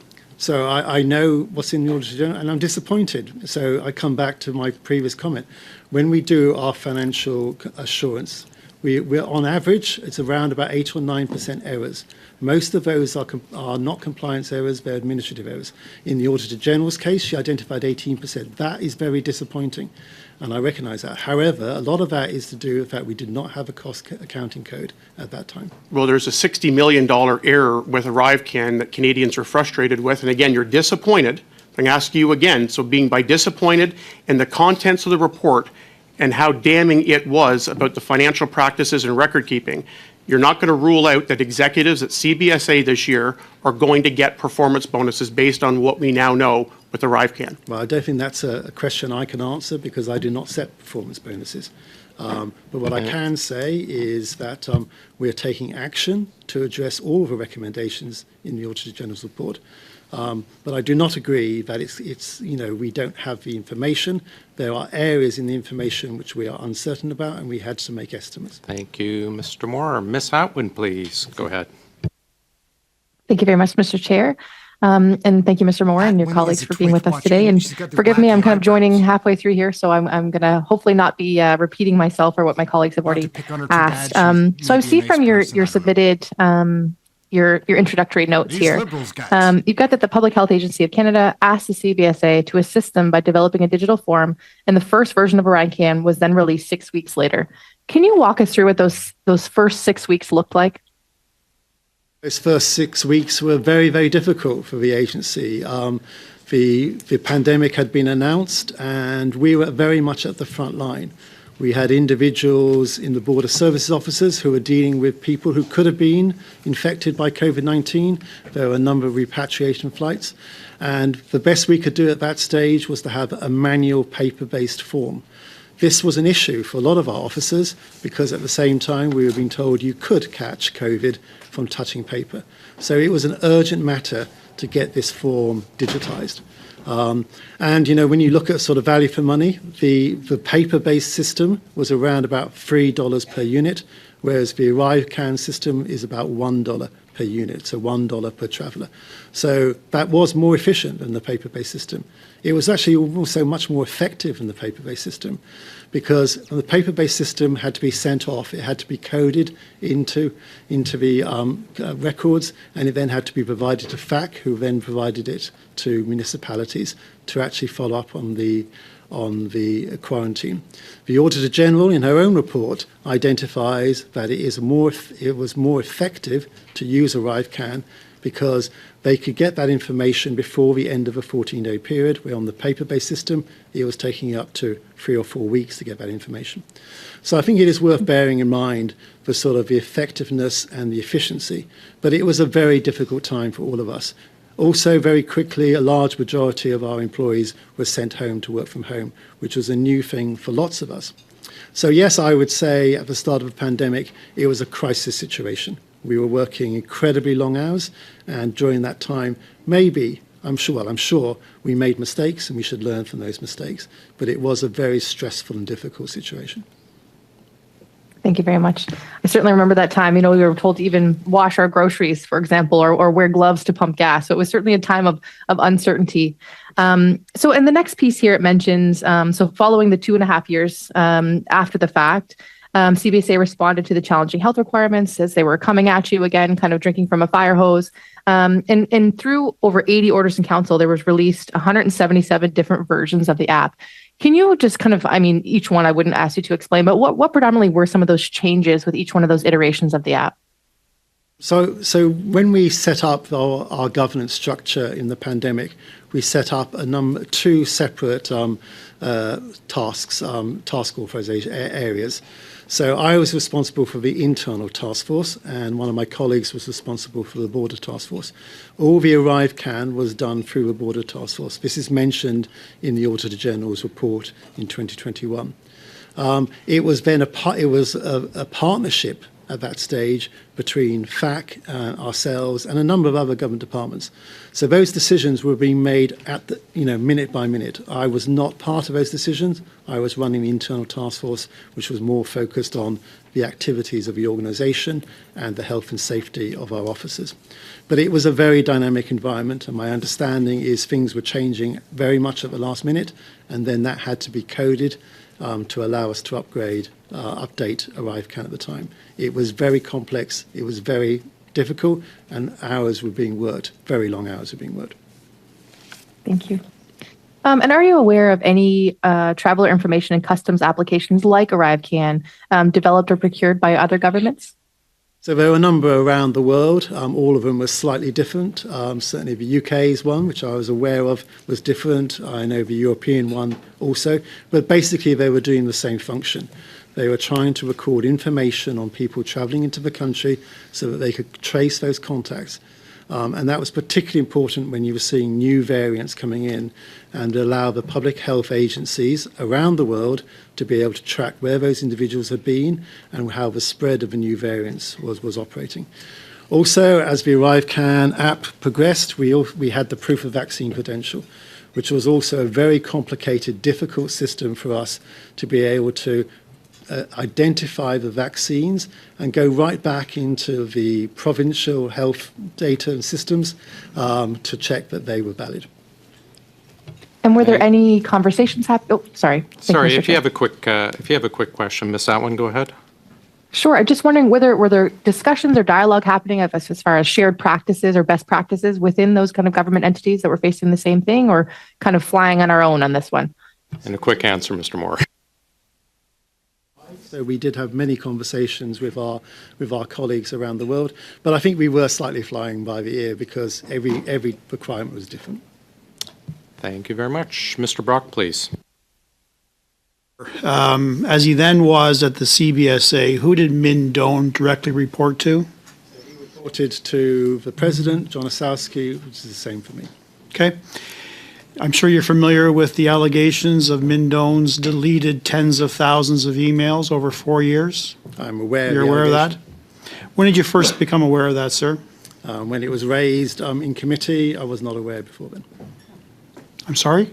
When it was raised here in committee, or I wasn't aware before. Okay. Would you agree with me, sir, that potentially deleting, not by corrupted means, but deliberately deleting 4 years' worth of relevant emails during the ArriveCan development and outlay would constitute not only a highly suspicious action on behalf of Min Doan, but also potentially illegal under the criminal code, thinking to mind obstruction of justice? Do you believe that that's worthy of an internal investigation? So the CBSA does take allegations of wrongdoing very, very seriously, and my understanding that is being looked at. Is the CBSA investigating that internally, yes or no? I do not know if they're investigating that specifically, but will you look into that, and will you provide us with a response? I would be happy for the agency to provide a response. Thank you. Are you aware whether or not that allegation of deleting tens of thousands of emails over 4 years has been reported to the RCMP? I'm not aware whether it's been reported to the RCMP. Okay. Now, I want to circle back to Government of Canada strategies. There's a couple of issues that raised in the Auditor General's report. Firstly, you, CBSA, I shouldn't say, not you, CBSA informed the Auditor General during the report stage that GC Strategies was awarded their initial contract on the basis of a proposal that it submitted. CBSA indicated that it had discussions at the time with 3 potential contractors about submitting a proposal to develop the ArriveCan app.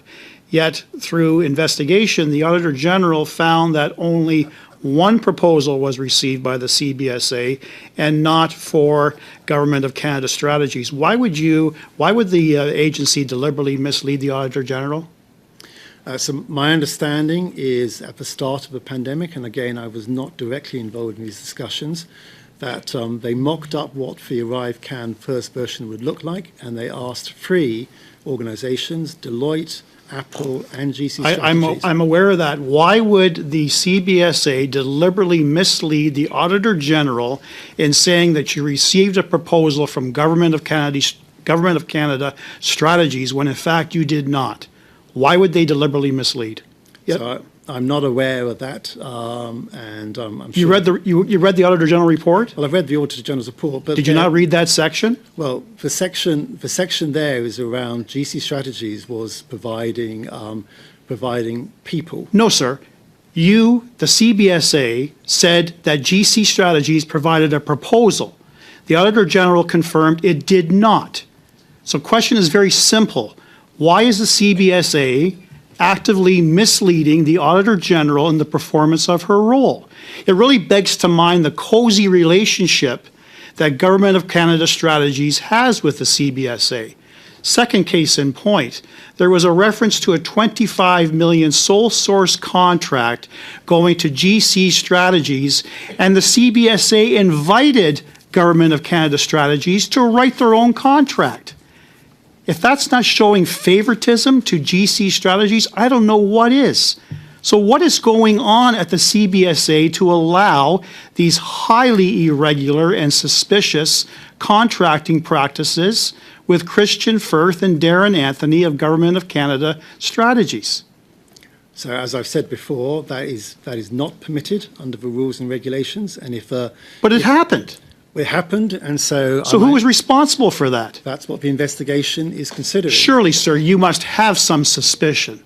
Were you personally involved in allowing GC to do that? I was not involved in GC Strategies at all. Are you prepared to name names, sir? Are you preparing to speak truth to power? Are you protecting your president? I am not protecting anybody. My understanding is that's all being looked at as part of the investigation. Who's looking into it?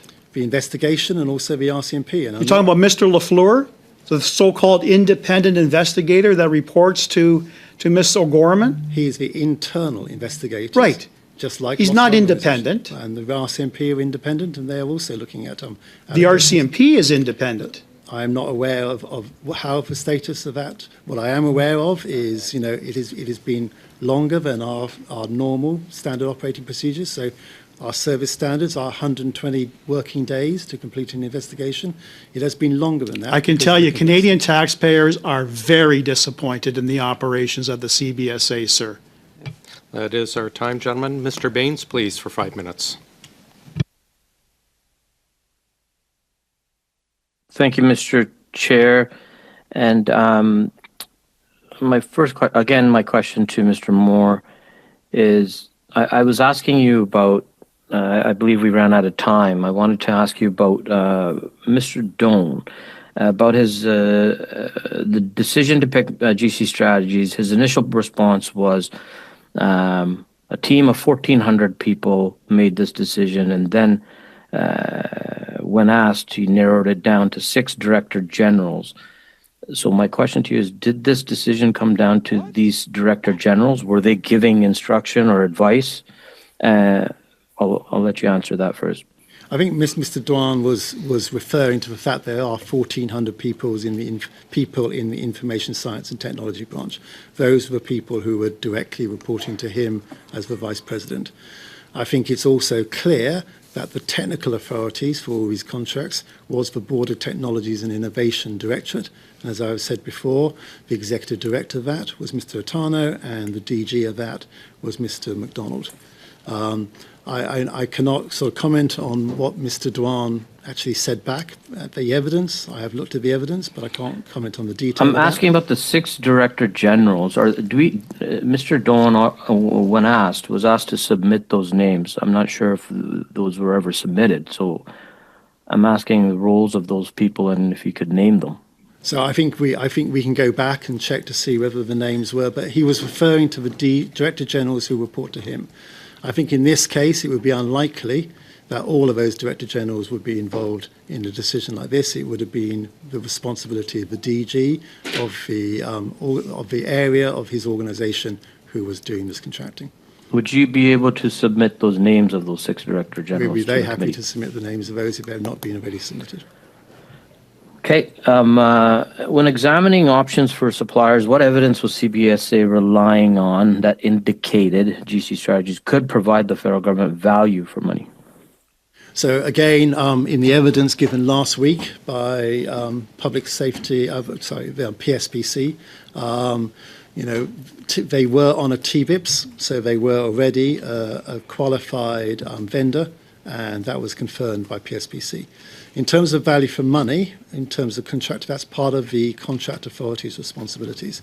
The technical authority is responsible for the statement of work and the technical ability of the contractors to do that work. So I would refer back to PSPC for any questions around the value for money from the contract authority. On the issues identified by the Auditor General, Procurement Ombudsman, the report's the result of shortcomings in the directive on the management of procurement, or rather the guidance to managers about that directive. What's your view on that? This is one of the reasons why we have asked all of our delegated managers to do the 4 training courses, in order to remind them of what their responsibilities are under the Procurement Directorate. It's also around our other procurement improvement plan activities. For example, the Executive Procurement Review Committee will also be checking that we are complying with all of those rules and regulations. Alex's team has already updated our standard operating procedures with checklists to ensure that we are complying, and we're also putting in place this assurance review process, which will allow us to go into the individual files and ensure they have been complying across all of the files we look at. Has this been shared with the entire department? Are people being trained upon this? What's the latest? So everyone has been trained in terms of the first line of defence. We're now training within Alex's directorate the individuals who will be doing the assurance reviews, and also we will be training the Executive Procurement Review Committee in order to ensure that they have all of the knowledge available to them to be able to exercise their judgment correctly. And how is the new guidance, like what will you be providing a report back on the compliance in some capacity? Yes, so the reviews will be summarised on a quarterly basis, and they will be reported back to the Executive Committee. The first, we've already piloted the reviews, but our first quarterly report will be in July. Thank you. How much time do I have, Mr. Chair? Time for one very, very brief question. I'll cede my time. That's okay. Thank you. Thanks, Mr. Baines. Mrs. Vignola, please. Thank you very much.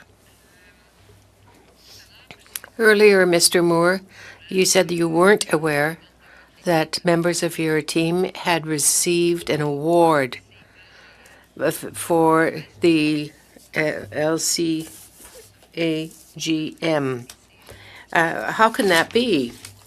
Because it seems to me that as an employee, they'd like to be given a pat on the back by their boss. I'll ask Alex to give you a detailed answer, but I am disappointed because in my branch we do like to celebrate success, and I thought it would have been notified to me. So en contexte, Monsieur le Président. For context, Chair, I report to the controller, and the controller reports to another level. Oh, yes. Well, I don't know. I mean, I don't know who would be involved, but Mr. Leahy, earlier we talked about GCRA, that is to say CARM, and there were some elements that were somewhat like Arrive Can. A lot of goodwill. You wanted to accelerate things. Yeah, it seemed to be like a nerve center for trade. So, how many pages were in the submission from Deloitte? That is to say, what they submitted in terms of specifications. How detailed was it for CARM? Are you talking about the contract? No, the book of technical specifications.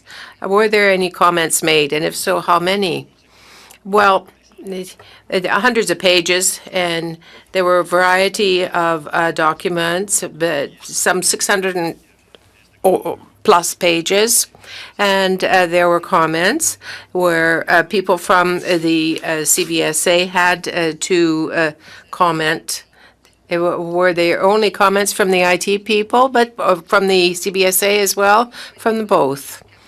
It's supposed to start operating May 14? No, it's May 13. May 13.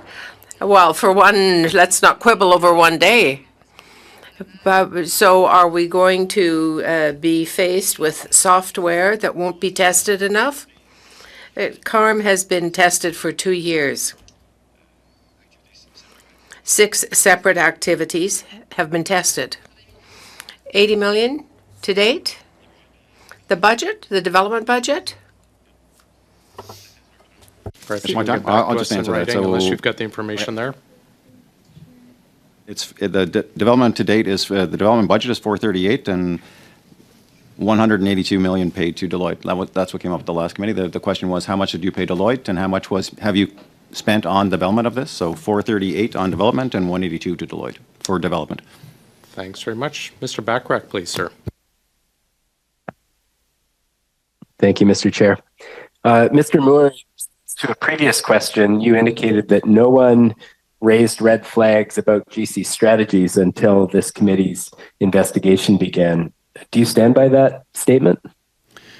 I do, and I find that disappointing. And I think one of the things we have learnt from here is we do need greater oversight of procurement and task authorizations in the organisation, which is why we have developed up the procurement improvement plan. I think, going back to 2020, the procurement team was relatively small. We have now enhanced the procurement team to act as an assurance provider as well as a contract authority for the contracts we do. To be clear, though, Mr. Moore, didn't Bottler raise serious concerns and allegations regarding the relationship between GC Strategies and CBSA in 2021? So my understanding is that Bottler at the time raised concerns with the sorry, I'm losing. So with ISTB around the payments, they were making a complaint that they had not been paid by Dalian and Cordix. It wasn't until I think November 2022 that they raised allegations, which went straight to the president, and the president passed those to the internal affairs, who then subsequently passed them to the RCMP. So then, but this committee's investigation didn't start until after that. So CBSA had received the concerns from Bottler prior to this committee beginning its work on ArriveCan, correct? I can't precisely remember the dates, but I was made aware of the allegations from the president when she received them in, I think, November 2022, and then they were passed to internal affairs. Yeah, I guess the surprising part of your statement that no one had raised red flags about GC strategies is the fact that if you read the Bottler investigation report that they provided to CBSA, it's alarming. What's the communications and the relationships that are documented in that report point to and admittedly not all of these have been proven out, but they point to major misconduct at CBSA. And yet it's taken this committee's work to get to this point where the RCMP is now looking into it, and there are something like 12 different investigations into how CBSA conducts procurement. So I'm just wondering why CBSA didn't take Bottler's red flags more seriously back when they raised them. So I have not seen... Sorry, Mr. Moore. I'm sorry, we're quite a bit past our time. Perhaps you can provide that in writing. Well, perhaps, thanks, Mr. Chair. If I could say, Chair, I have not seen the Bottler report. It's not been provided to me. Okay, thanks very much. Mr. Berthold? Merci. Thank you. Thank you very much, Chair. Mr. Moore, I want to come back to the letter. This, I feel, is an important part of this whole ArriveCan issue. The letter that you sent to Madame Reza with respect to the exception that should be made for national security. There's no date. When was it written? It was written, my understanding, on the 1st of June, so I'm sorry that we don't seem to have the date on the letter. 1st June of what? 1st of June of 2022. 2020, pardon. OK, le 1er juin. June 1, 2020. You seem to, you were ready to answer questions earlier. I have a question. You wanted that the supplier was XR when we were looking for it earlier? Yes, I had a meeting with Mr. Utano's team, and they intended to deal with XR, which was a company that had worked for Transport Canada. Who organized the meeting? Mr. Utano's team. Do you know if they had any links with GC Strategy? The two companies, it's marked there, the two companies are together. Together on the agenda. They were noted agenda together. So you found a supplier for modern tools, XR, but it was XR GC Strategy. Can you explain to me exactly what it meant? What exactly? Earlier you talked to me about GC Strategy. Why? The two, when I look at the invitation that I received in April, the two companies were named on the agenda, XR/GC Strategies. The two names were together.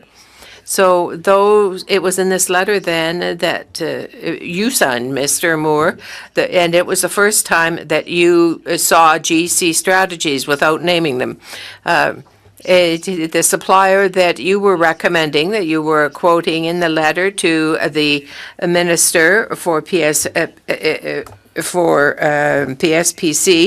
was in actual fact made up of GC Strategies and the aforementioned one. Aware of that. The letter was provided to me by the individuals who were responsible for preparing it, and as you said, it did not refer to the actual name. That's why I asked Mr. Leahy to answer, because he was aware of the names. Donc, c'est comme ça. So that's how then GC Strategy got into the file of ArriveCan. I would say that for my comment, that reference was not to an individual company which I was aware of, and also it was a reference to a company which was doing commercial goods rather than doing traveller goods, which ArriveCan is about. Mais pour, là, je sais qu'il y a une question. Well, I know it's a matter of interpretation, English and French here, but you are hesitating. You avoided citing the names of these two companies earlier, but now we know that it was an actual joint company. And not necessarily bound by shareholders or contracts that was making that presentation. So that was the first time in that letter where you speak of an exemption to be made rather than going through the normal process of procurement. That would be the first time that GC Strategy got into this file, was part of it. Je pense, Monsieur le Président, il y a eu... I think, Chair, there were contracts with GC Strategies that had been let before June the 1st. So I think you have to distinguish between justification for sole source, which is often a case for contracts, and the exception for national security, where a given contract would involve agreements, international agreements. So these contracts that were signed for ArriveCan were signed after this exception. No, there were contracts that were let before that, but after the letter. I'm talking about after the letter. Yes, there were contracts that were let after the letter. What proportion of contracts, Mr. Martel? Can you answer that? Well, I can commit to giving you the answer. It's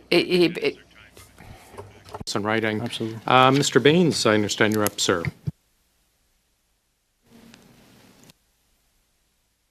I believe that's me, actually, Mr. Chair. Is that correct? I had Mr. Baines, but go ahead, Mr. Kusmirchuk. Okay. you wish. Thank you so much, Mr. Chair. I'm going to ask you, Mr. Moore, just to comment on the following. Since the information about the ArriveCAN has come to light, we've had the RCMP is looking at ArriveCAN. We have the Ombudsman Procurement Office that has provided a report on the management gaps around ArriveCAN. We've had the Auditor General provide a report around the management gaps, financial gaps, documentation gaps around the ArriveCAN. We will be hearing from the Competition Bureau of Canada, as I understand, will be coming here as a witness. We've also asked the Public Sector Integrity Commissioner, as I understand it as well too, to possibly appear and provide testimony or look into this issue. At the same time, there is a CBSA investigation that is ongoing, as we have heard, an internal investigation. At the same time, PSPC already has suspended GC strategies back in November of 2023. I believe CBSA has followed suit as well, suspending, contracts with GC strategies. In March 6th of this year, we understand that PSPC has suspended security status for GC strategies as well too. Can you comment on sort of the what's taking place right now in terms of the investigations and studies that are taking place into ArriveCAN? Can you just comment on it? And are we missing something? Is there anything else that we need to be other agencies or bodies that we could bring to bear on this issue? So I don't feel that we're missing anything. There have been an awful lot of studies. I would put them into two categories. I think, we know that issues arose during the pandemic, and we are grateful for the lessons learned. I think the lessons learned are fairly similar across most of the studies.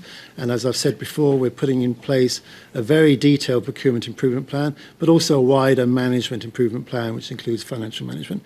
I think the second category is wrongdoing. And we are committed. We take allegations of wrongdoing very seriously. We are committed to acting on any founded wrongdoing.